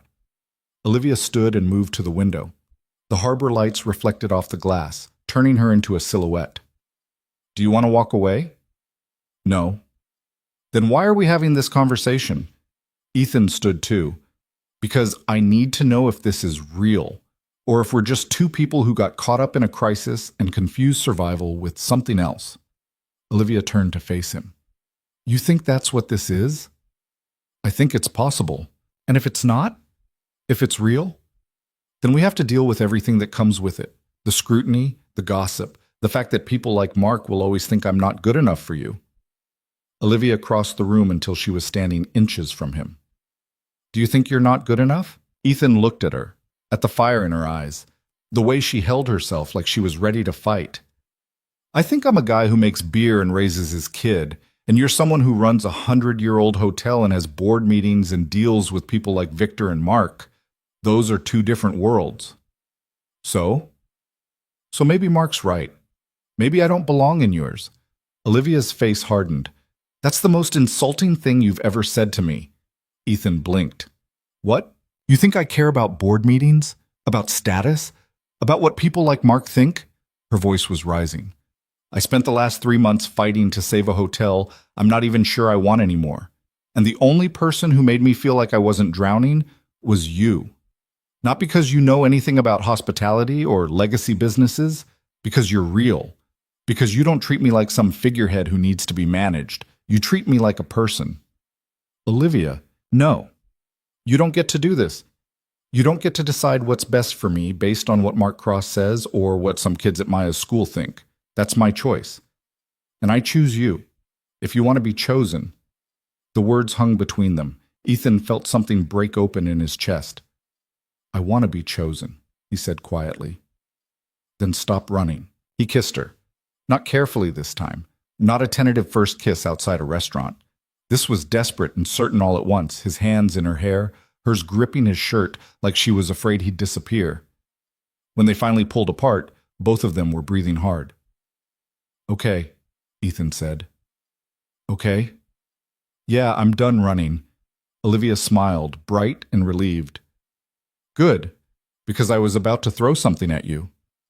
What would you have thrown? She glanced around. That lamp, or maybe a book. Noted. They sat back down on the couch, closer this time. Olivia rested her head on his shoulder, and they stayed like that for a while, watching the lights on the harbor. Mark's going to be a problem, Olivia said eventually. I know. He doesn't give up easily. When we broke up in college, he spent 6 months trying to convince me it was a mistake. Sent flowers, wrote letters, showed up at my apartment. What made him stop? I moved to Harborview, put 300 miles between us. He got the message eventually. And now? Now he's back because Victor invited him. Thought he could use Mark to get to me. It almost worked. Ethan thought about Mark's smile, the calm certainty in his voice. He said he cares about you. He cares about the idea of me, the version that fits into his world. Olivia sat up. But that's not who I am. Not anymore. Who are you? She considered the question. I'm still figuring that out, but I know I'm not the person who needs to be rescued, or managed, or protected from my own choices. Fair enough. Olivia looked at him. What about you? Who are you when you're not hiding? Ethan thought about it. About the last 10 years spent building walls, about Maya's question on the beach, about the moment he decided to stop being scared. I'm a guy who wants things, he said. I just forgot how to admit it. And now? Now, I'm remembering. They talked until midnight, about Maya and the suspension and how to handle the gossip, about the hotel and Victor's lawsuit and the board's expectations, about what came next. Neither of them had answers, but it felt good to ask the questions out loud. When Ethan finally left, Olivia walked him to the door. Tomorrow night, she said. Dinner at my place. Bring Maya. Ethan stopped. You want to meet her? If this is real, she should know, and I should know her. She's going to interrogate you. I'm counting on it. He kissed her goodnight and drove home feeling lighter than he had in years. When he got back to the apartment, Maya was asleep on the couch, her phone still in her hand. He carried her upstairs, tucked her in, and stood in the doorway for a moment watching her breathe. Tomorrow, he'd tell her, about Olivia, about dinner, about the fact that he was done hiding. Tonight, he just let himself feel grateful. Maya's reaction the next morning was not what he expected. So you're dating her for real now? She asked over breakfast. Yeah. And she wants to meet me? Yeah. Maya chewed her cereal thoughtfully. Is she nice? Very. Is she going to try to be my mom? Ethan set down his coffee. No, you have a mom. She's just someone I care about, who wants to get to know you. Okay? Okay. Yeah, okay. Maya shrugged. Can I bring my sketchbook in case dinner's boring? Sure. She went back to eating like this was the most normal conversation in the world. Ethan sat there, waiting for the other shoe to drop. It didn't. That evening, they drove to Olivia's loft. Maya was quiet in the passenger seat, clutching her sketchbook. You nervous? Ethan asked. A little. Me too. Really? Yeah, I want her to like you, and I want you to like her. Maya looked at him. What if I don't? Ethan considered lying, decided against it. Then we'll deal with it. But give her a chance first. Okay. Olivia met them at the door wearing the same oversized sweater from the night before. She smiled at Maya. Hi. You must be Maya. Yeah. I'm Olivia. Your dad's told me a lot about you. Maya glanced at Ethan. Like what? Like you're an artist, and you're smart, and you make really good root beer, even if it floods basements. Maya's face brightened. He told you about that? He did. Come on in. I made lasagna. Hope that's okay. They followed her inside. Maya looked around, taking in the books and the windows and the general chaos of a space that was lived in but not quite organized. You have a lot of books, Maya said. I do. Do you like reading? Sometimes. Mostly I like drawing. Can I see? Maya hesitated, then opened her sketchbook. Olivia flipped through the pages slowly, stopping at a drawing of the harbor at sunset. This is beautiful, she said. You did this from memory? Yeah, we go to the beach sometimes. It's really good. Have you ever thought about taking classes? Maya shrugged. Dad says they're expensive. Ethan felt his face heat. We're working on it. Olivia handed the sketchbook back.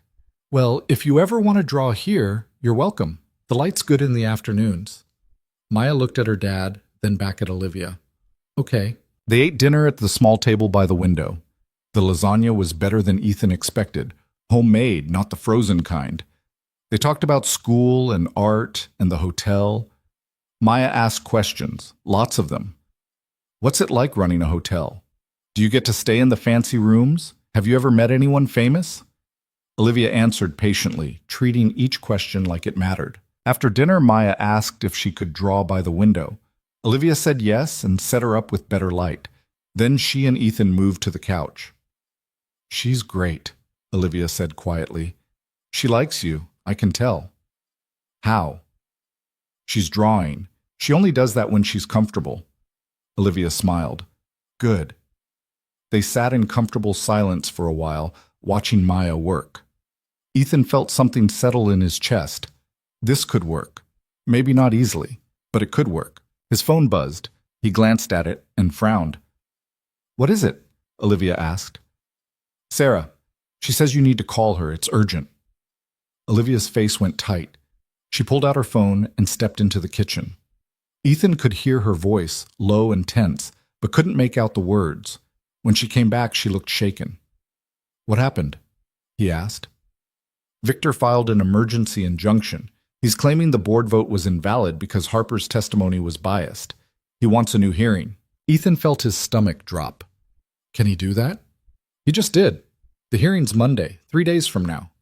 What does that mean? It means he's not done. He's going to keep fighting until he either wins or destroys everything in the process. Maya looked up from her drawing. Is everything okay? Olivia forced a smile. Yeah, just work stuff. But Maya wasn't fooled. She looked at her dad and Ethan saw the worry in her eyes. They left shortly after. On the drive home, Maya was quiet again. She's in trouble, isn't she? Maya said finally. Yeah. Because of her uncle? Yeah. That sucks. It does. Maya looked out the window. Are you going to help her? I don't know how. You'll figure it out. You always do. Ethan wished he had her confidence. The weekend passed in a blur of phone calls and strategy sessions. Olivia's lawyer was optimistic but cautious. Harper Lane was willing to testify again, but there was no guarantee the judge would dismiss Victor's claims. The board was split. Some members wanted to fight, others wanted to settle and move on. Ethan tried to stay out of it. This was Olivia's battle, not his. But on Sunday afternoon, she called him. Can you come to the hotel? She asked. Why? Because I need you. He went. Found her in her office, surrounded by documents and legal pads covered in notes. She looked exhausted. What can I do? He asked. I don't know. I just needed you here. He sat across from her. Tell me what's happening. Olivia leaned back. Victor's arguing that Harper was influenced by the board's desire to keep me in place, that she tailored her findings to fit what they wanted to hear. He's demanding an independent review, which could take months. And in the meantime, everything's frozen. No major decisions, no new contracts. The hotel's in limbo. Can you fight it? I can, but it's going to cost money and time and energy I don't have. She rubbed her face. And the worst part is, he's right about one thing. Harper did want to help me. She believed in what I was doing. That doesn't mean she was wrong, but it gives him an opening. Ethan thought about it. What if we give him what he wants? Olivia looked up. What? An independent review, but not one he controls. Someone neither of you have ties to. Someone who will actually look at the facts. Who? I don't know, but there has to be someone. Olivia stared at him. Then she grabbed her phone and called Sarah. Find me the name of the best hospitality consultant on the West Coast. Someone with no ties to Harborview or the Hart family. I need it by tomorrow morning. She hung up and looked at Ethan. That might work, or it might blow up in our faces. At this point, I'll take the risk. They worked through the afternoon building a case for why an independent review made sense. By evening, they had a plan. Olivia would propose it to the judge at the hearing. If Victor agreed, great. If he didn't, it would make him look like he was afraid of the truth. It wasn't perfect, but it was something. When Ethan left that night, Olivia walked him to his truck. Thank you, she said. For what? For not running when this got hard. I told you I was done running. She kissed him. I know, but thank you anyway. He drove home feeling like they might actually survive this. The hearing was held in a conference room at the county courthouse, a sterile space with fluorescent lights and uncomfortable chairs. Ethan wasn't supposed to be there, but Olivia had asked him to come, so he sat in the back row, watching Victor's lawyer argue that Harper Lane's testimony was tainted by personal bias. Olivia's lawyer countered with documentation. Every email, every invoice, every communication between Olivia and her vendors. It was airtight, but Victor's lawyer kept pushing, suggesting that the appearance of impropriety was enough. Then Olivia stood. Your Honor, if I may. The judge looked surprised. Ms. Hart, I'd like to propose a solution. My uncle claims Ms. Lane's review was biased. I disagree. But in the interest of resolving this quickly, I'm willing to submit to a second independent review by a consultant with no ties to either party. If that review finds any evidence of misconduct, I'll step down voluntarily. The room went silent. Victor's lawyer glanced at his client. Victor's face was unreadable. The judge leaned forward.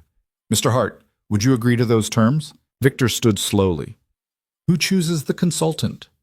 The court does, Olivia said. From a list we both submit. 3 names each. You pick one from my list, I pick one from yours. The judge picks the third as a tiebreaker if needed. The judge nodded. That's fair. Mr. Hart?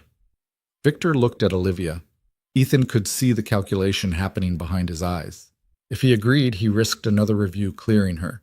If he refused, he looked like he was afraid of the truth. Fine, Victor said finally, but I want the review completed within 30 days.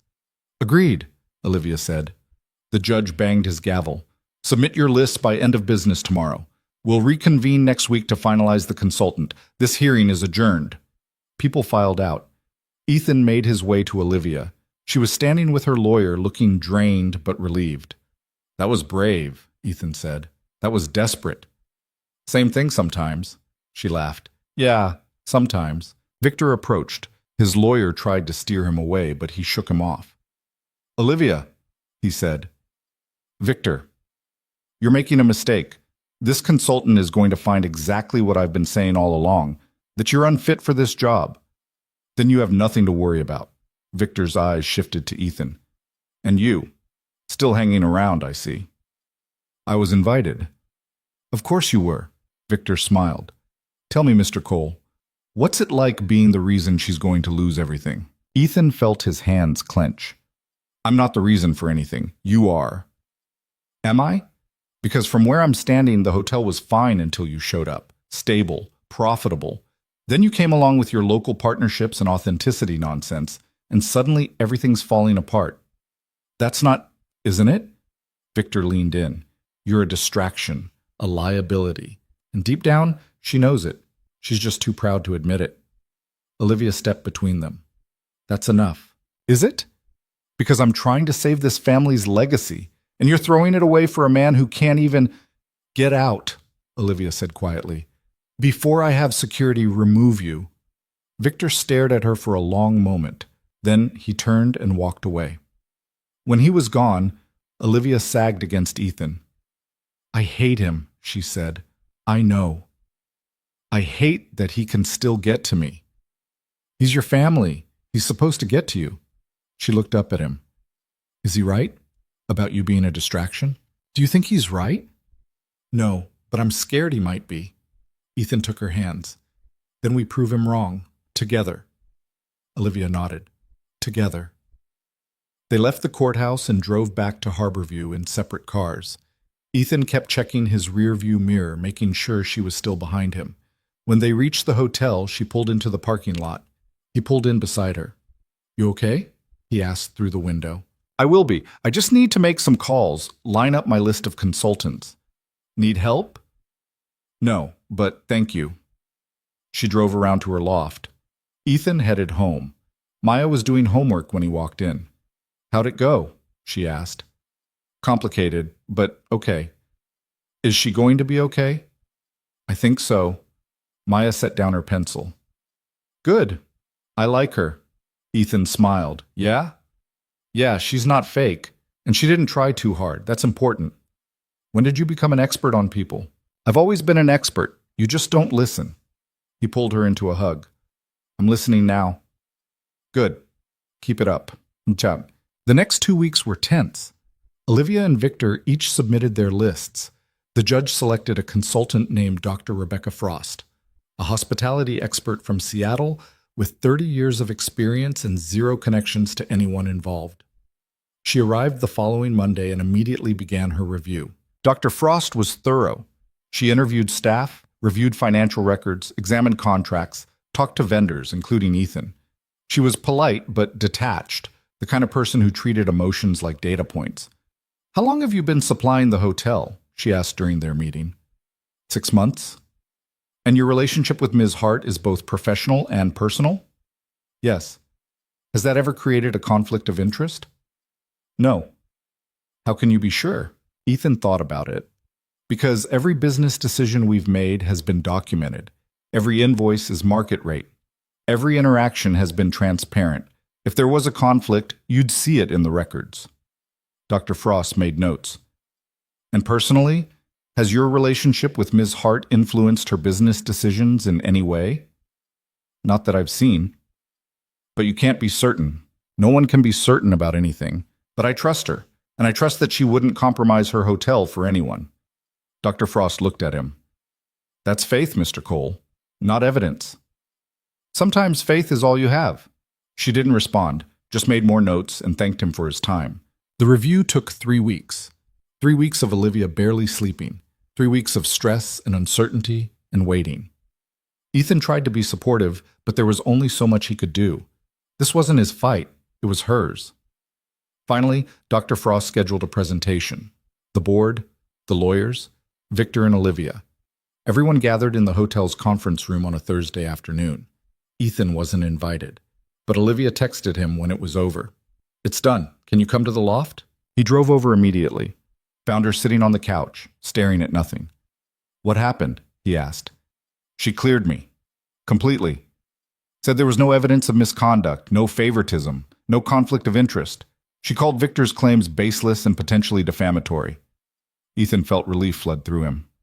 That's amazing. Yeah. You don't sound happy. Olivia looked at him. Because it doesn't change anything. Victor's still going to fight. He'll appeal, or file another lawsuit, or find some other way to make my life hell. This isn't over. Then we keep fighting.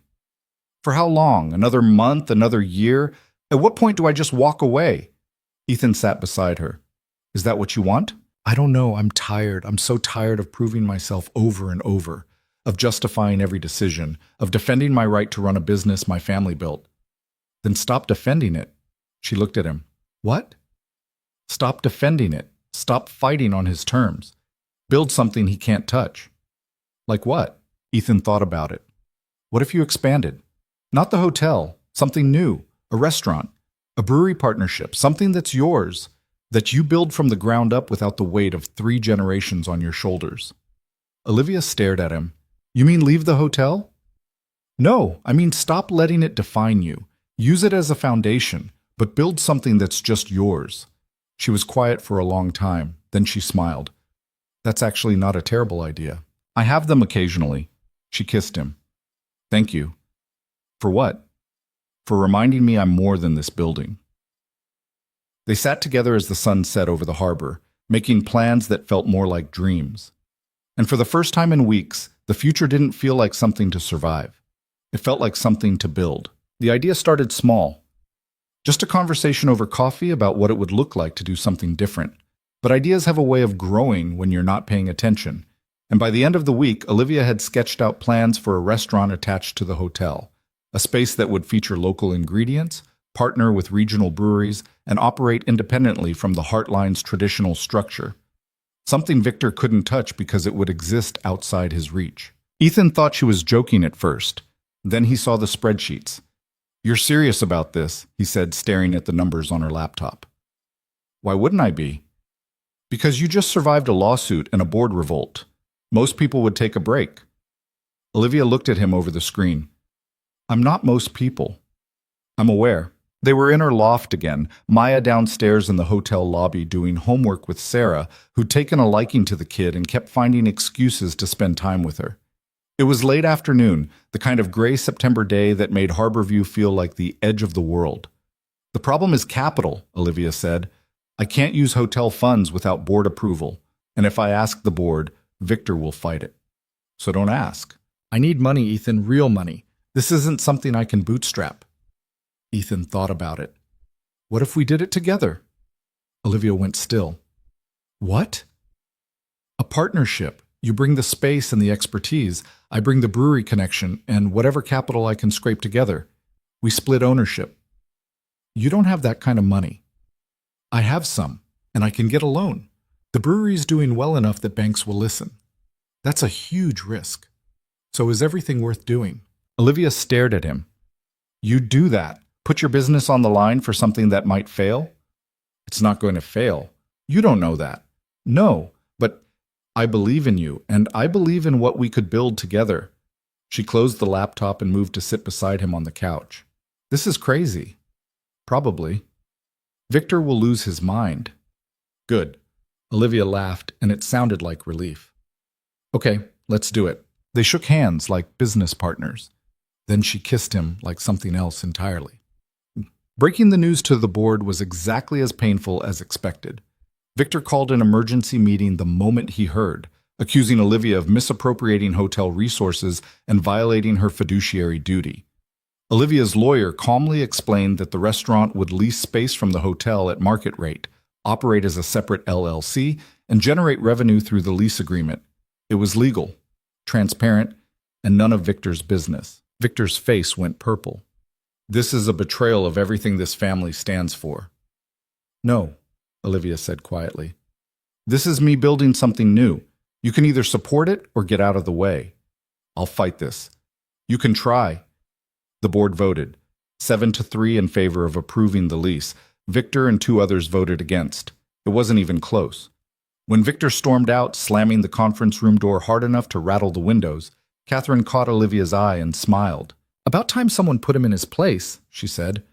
The real work started after that. Permits, licenses, contractors. Olivia handled the bureaucracy while Ethan focused on the brewing side, developing a custom beer menu that would pair with the restaurant's concept. They worked 16-hour days, fueled by coffee and stubbornness, building something from nothing. Maya helped when she could, drew logo concepts, tested recipes, offered opinions that were sometimes brutal but always honest. She and Olivia had developed an easy rapport, less like stepmother and stepdaughter, more like collaborators who happened to share an interest in the same man. She's bossy, Maya told Ethan one night. I know. I like it. You need someone bossy. I have you. I'm not bossy. I'm direct. There's a difference. Ethan laughed and went back to calculating inventory costs. The restaurant opened in early November, just as tourist season was winding down. They called it Harbor View Table, a name that felt simple and true. The space was small, 30 seats, exposed brick walls, windows overlooking the water. Olivia had insisted on mismatched furniture, the kind you'd find in someone's home, not a hotel. It felt warm, lived in, real. Opening night was chaos. The stove broke 20 minutes before service. A supplier delivered the wrong vegetables. The dishwasher quit via text message, but they made it work. Olivia expedited while Ethan poured beer, and Maya, who'd insisted on being there, bussed tables with the kind of efficiency that made the actual staff look bad. By the end of the night, every seat was full. People lingered over dessert, ordered second rounds, asked when they could come back. Ethan found Olivia in the kitchen after the last guest left, sitting on a milk crate with her head in her hands. "You okay?" he asked. "We did it." "Yeah, we did." She looked up at him, eyes bright. "It worked." "Did you think it wouldn't?" "I thought a lot of things, but mostly I thought we were insane for trying." "We probably are." She stood and kissed him. "Thank you for believing in this. In me. Always." Maya appeared in the doorway. "Are you two going to make out all night, or can we go home? I have school tomorrow." Olivia laughed. "We can go home." They locked up and walked out into the November cold. The harbor was dark except for the lights strung along the pier, reflecting off the black water. Ethan drove Maya home while Olivia stayed to finish paperwork. When he got back to the apartment, his daughter was already asleep. His phone buzzed, a text from Olivia. "Thank you for tonight, for everything. I love you." He stared at the message. They hadn't said it out loud yet, hadn't crossed that line. But seeing it in writing felt right. He typed back, "I love you too." The response came immediately. "Good. I was worried I said it first." He smiled and fell asleep, feeling like the world had finally clicked into place. The next 3 months were the best and hardest of Ethan's life. The restaurant thrived. Word spread. Reviews came in, some good, some great, a few that nitpicked details but still recommended the place. They hired more staff, expanded the menu, started doing brunch on weekends. But success brought scrutiny.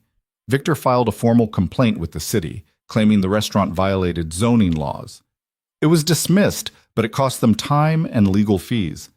Then he started a whisper campaign, telling anyone who'd listened that Olivia had abandoned the hotel to play restaurateur.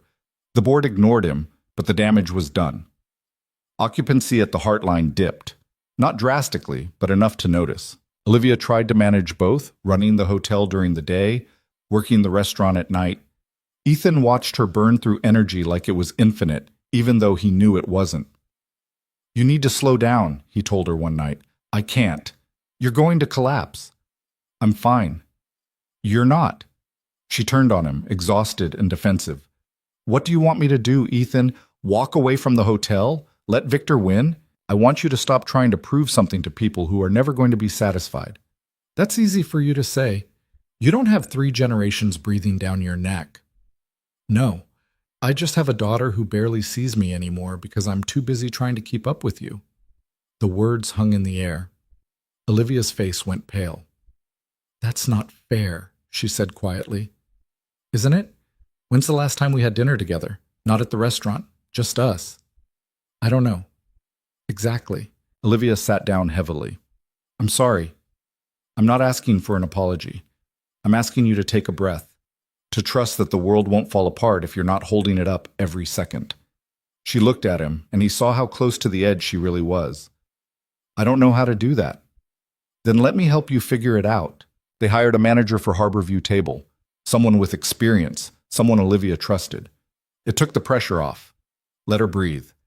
She started leaving the restaurant by 8 most nights, spending time with Ethan and Maya instead of buried in spreadsheets. Slowly, things evened out. But Victor wasn't done. The final blow came in February, 6 months after the restaurant opened. He filed a lawsuit claiming Olivia had breached her contract as CEO by prioritizing outside business interests. He wanted her removed. He wanted damages. He wanted everything. The board stood by her. Dr. Frost's review had been clear. But a lawsuit was a lawsuit. and it cast a shadow over everything they'd built. Ethan found Olivia in her office late one night, staring at the legal documents. "He's never going to stop," she said. "I know. So what do I do?" Ethan thought about it, about the last year, about everything they'd survived. "You make him irrelevant." "How?" "By succeeding so completely that he can't touch you. The restaurant's working, the hotel's stable. You've proven you can do both, so stop defending yourself and start building. Make him chase you instead of the other way around." Olivia looked at him. "You make it sound so simple." "It's not simple, but it's clear." She stood and moved to the window. The harbor was dark, the town quiet. "What if I fail?" "Then you fail. But you fail trying. That's better than succeeding by playing it safe." Olivia turned. "When did you get so wise?" "Maya. She's been coaching me." That got a laugh, real and unguarded. "I love her." "She loves you too. She told me yesterday. Said you're bossy, but in a good way." High praise from a 10-year-old. The highest. Olivia crossed the room and took his hands. "I don't know what I'd do without you." "You'd be fine, but you don't have to find out." They kissed. And for a moment, the lawsuit and Victor and all of it faded into background noise. The lawsuit dragged on for months. Depositions, motions, legal fees that made Ethan's stomach turn. But through it all, Olivia kept building. She opened a second location of Harborview Table in a neighboring town, partnered with more local suppliers, turned the restaurant into something bigger than just a side project. And Victor kept losing ground. The board renewed Olivia's contract. The hotel's occupancy rebounded. Even some of Victor's allies started distancing themselves, recognizing that he'd become more liability than asset. In June, a year after the restaurant opened, Victor's lawyer called with a settlement offer. He dropped the lawsuit in exchange for a formal apology and a minority stake in Harborview Table. Olivia's response was immediate. "No." "Olivia," her lawyer started, "no apology, no stake. If he wants to settle, he can walk away with nothing and count himself lucky I don't countersue for harassment." The lawyer blinked. "That's aggressive. That's final." 2 days later, Victor dropped the lawsuit. No settlement, no conditions. Just gone. When Olivia got the news, she didn't celebrate. She just sat in her office, staring at the email, looking exhausted. Ethan found her there an hour later. "It's over," she said. "How do you feel?" "Empty. Like I spent a year fighting and now I don't know what to do with myself." "You could rest." "I don't know how." Ethan sat beside her. "Then we'll figure it out, together." She leaned against him. "I'm tired of fighting. I know. I just want to build things. With you, with Maya, with people who care." "Then do that." "It's that simple?" "It can be." Olivia closed her eyes. "Okay, let's make it simple." What? They spent the summer doing exactly that. Building. Not just businesses, but a life. Ethan expanded the brewery, added a tasting room. Olivia stepped back from the hotel's day-to-day operations, promoted her assistant manager to handle things she didn't need to control anymore. They hired people they trusted and learned to delegate. Maya started middle school in the fall, full of opinions about everything. She'd become a fixture at the restaurant, drawing on the chalkboard menu and charming customers with her blunt assessments of the food. Olivia encouraged it, said the kid had a better eye for what worked than half the consultants she'd hired over the years. One Saturday in October, Ethan and Olivia were closing the restaurant when she turned to him suddenly. "Move in with me," she said. He stopped wiping down a table. "What?" "Move in. You and Maya. The loft's big enough, and I'm tired of saying goodbye every night." "That's a big step." "I know, but I want it. If you do." Ethan thought about Maya's reaction, about what it would mean, about the fact that he wanted it too. "Let me talk to Maya first." "Okay." He brought it up that night over dinner. Maya listened, chewing her pizza thoughtfully. "Would I have my own room?" she asked. "Yeah. And we'd still see Dad every day?" "Every day. We'd be living together." Maya considered this. "Okay. Just okay?" "What do you want me to say? It's a good idea. Olivia's cool, and her place has better light for drawing." Ethan laughed. Practical as always. Someone has to be. They moved in 2 weeks later. It was messy and chaotic and perfect. Maya claimed the spare room and immediately covered the walls with sketches. Ethan's brewing equipment cluttered the kitchen. Olivia's books multiplied somehow, taking over every flat surface. It felt like home. On Thanksgiving, they hosted dinner at the loft. Just the three of them, plus Sarah, who'd become less assistant and more family over the months. They cooked together, argued over seasoning, burned the rolls, and laughed through all of it. After dinner, Maya disappeared to her room. Sarah left to visit her own family. Ethan and Olivia sat on the couch, watching the harbor lights. "This is nice," Olivia said. "Yeah. I never thought I'd have this. A family. Something that felt real. You deserve it." She looked at him. "So do you." They sat in comfortable silence. After a while, Olivia spoke again. "I've been thinking about something." "What?" "Selling the hotel." Ethan turned to look at her. "What?" "Not right away, but eventually. I don't want to run it forever. I want to build restaurants, partner with people like you, create things that feel alive. What about the legacy? Your family?" Olivia smiled. "The legacy isn't the building. It's what we do with the opportunities we're given. My grandfather built a hotel because he wanted to create something meaningful. I want to do the same thing, just differently." "What does the board think?" "I haven't told them yet, but they'll understand or they won't. Either way, it's my choice." Ethan thought about it, about how far they'd both come from that first dinner when Olivia had asked if she looked like someone falling apart, about the battles they'd fought and the life they'd built. "I'm proud of you," he said. "For what?" "For figuring out who you are, without the hotel defining you." Olivia leaned against him. "I couldn't have done it without you." "Yeah, you could have, but I'm glad you didn't have to." They stayed like that, wrapped in each other, watching the night settle over Harborview. And for the first time in either of their lives, the future didn't feel like something to fear or fight. It felt like something to embrace. Spring came early the next year. By March, the cherry blossoms were already blooming along Harbor Street, turning the town pink and white. Ethan and Olivia opened a third restaurant, this one focused on breakfast and coffee. Maya designed the logo, a simple line drawing of the harbor at sunrise, and refused payment, saying it was a family contribution. Victor moved to Portland, sold his stake in the hotel to the board, and disappeared from their lives as completely as he'd dominated them before. No one missed him. The hotel thrived under new management. Olivia stayed on as a consultant, offering guidance when needed but stepping back from the daily grind. She was happier, lighter, more herself.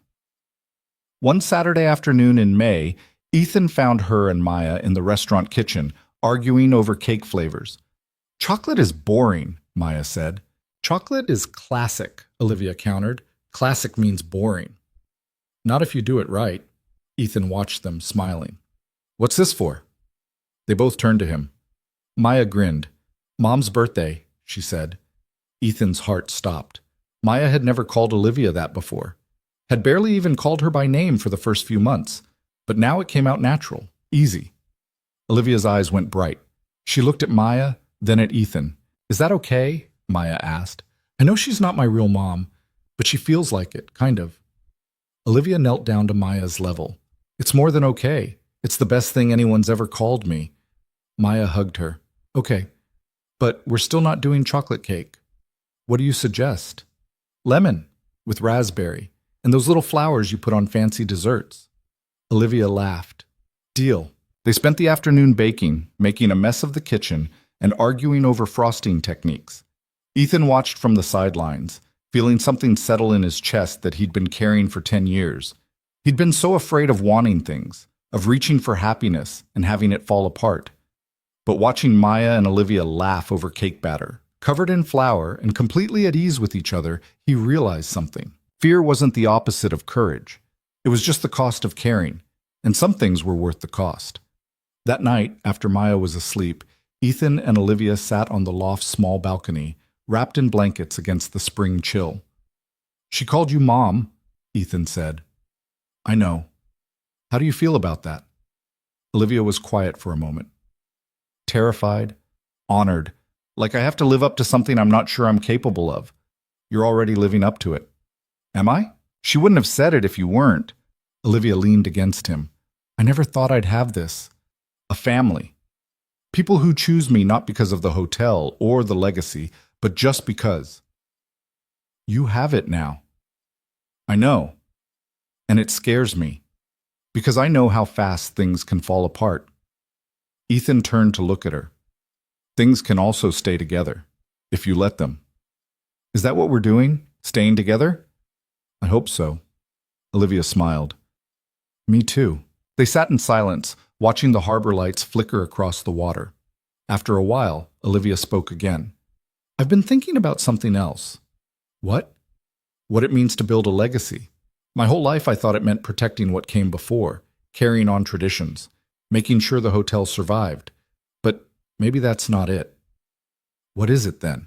Maybe it's about creating space for the people who come after you, giving them room to build their own things, to make their own choices, to become who they're meant to be.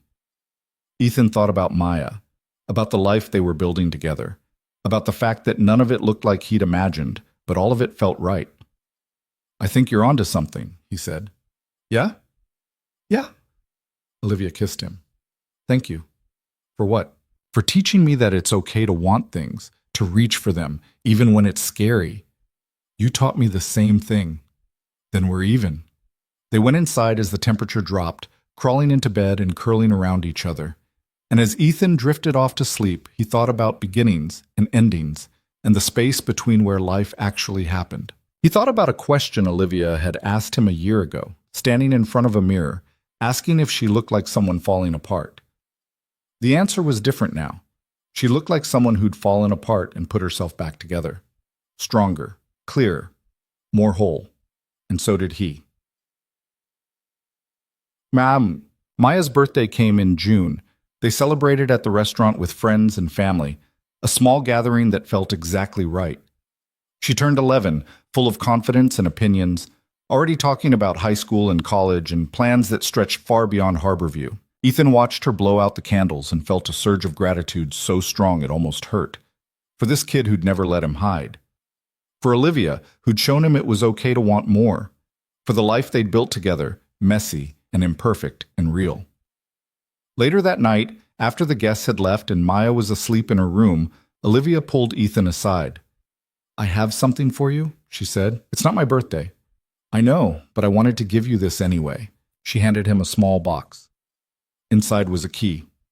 What's this? He asked. The key to the original Heartline Hotel building, the one my grandfather built.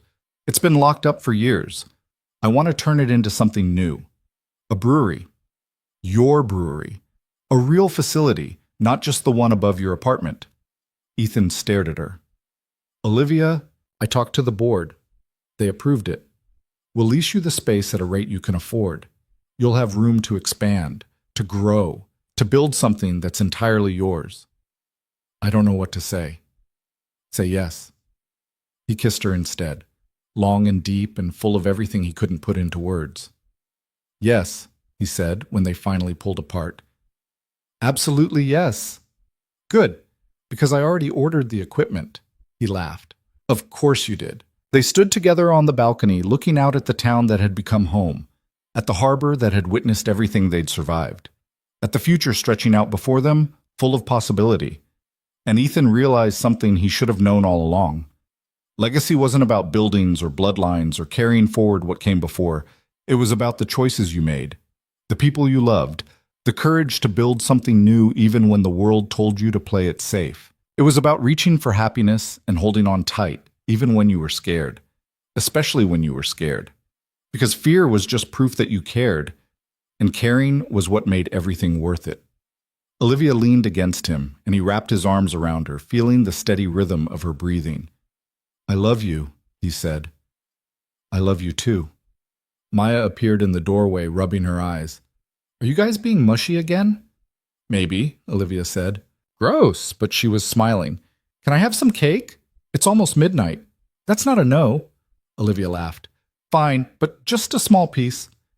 They went inside together, the three of them, and cut slices of the lemon raspberry cake Maya had insisted on. They sat at the kitchen counter, eating in comfortable silence, and it felt like the most ordinary, extraordinary moment in the world. Outside, the harbor lights continued their slow dance across the water. The town slept, oblivious to the small miracles happening in the spaces between heartbeats. And somewhere in the darkness, the future waited, not perfect, not guaranteed, but full of promise. Ethan thought about where he'd been a year ago. Alone, scared, hiding behind responsibility and caution. And he thought about where he was now, surrounded by people he loved, building a life that felt real. The difference wasn't luck. It was choice. The choice to stop running, to start reaching, to believe that happiness wasn't something that happened to other people. It was something you built, brick by brick, day by day, with the people brave enough to build it with you. Maya finished her cake and yawned. "I'm going back to bed." "Sleep well, kiddo," Ethan said. "Love you, Dad." "Love you, Mom." She said it so casually, like it was the most natural thing in the world. And maybe it was. Olivia's eyes filled, but she was smiling. "Love you too." When Maya was gone, Ethan pulled Olivia close. "We did okay," he said. "Better than okay." "Yeah, better than okay." They finished their cake, cleaned up the kitchen, went to bed wrapped around each other, safe and warm and home. And as Harborview settled into the quiet hours before dawn, 3 people slept peacefully in a loft above the harbor, dreaming of all the tomorrows still waiting to be built. Because that's the thing about starting over, about taking the risk of wanting something more, about choosing to fight for the life you deserve instead of settling for the one that's safe.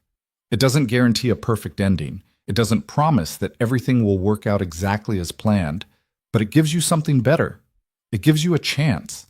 And sometimes a chance is all you need.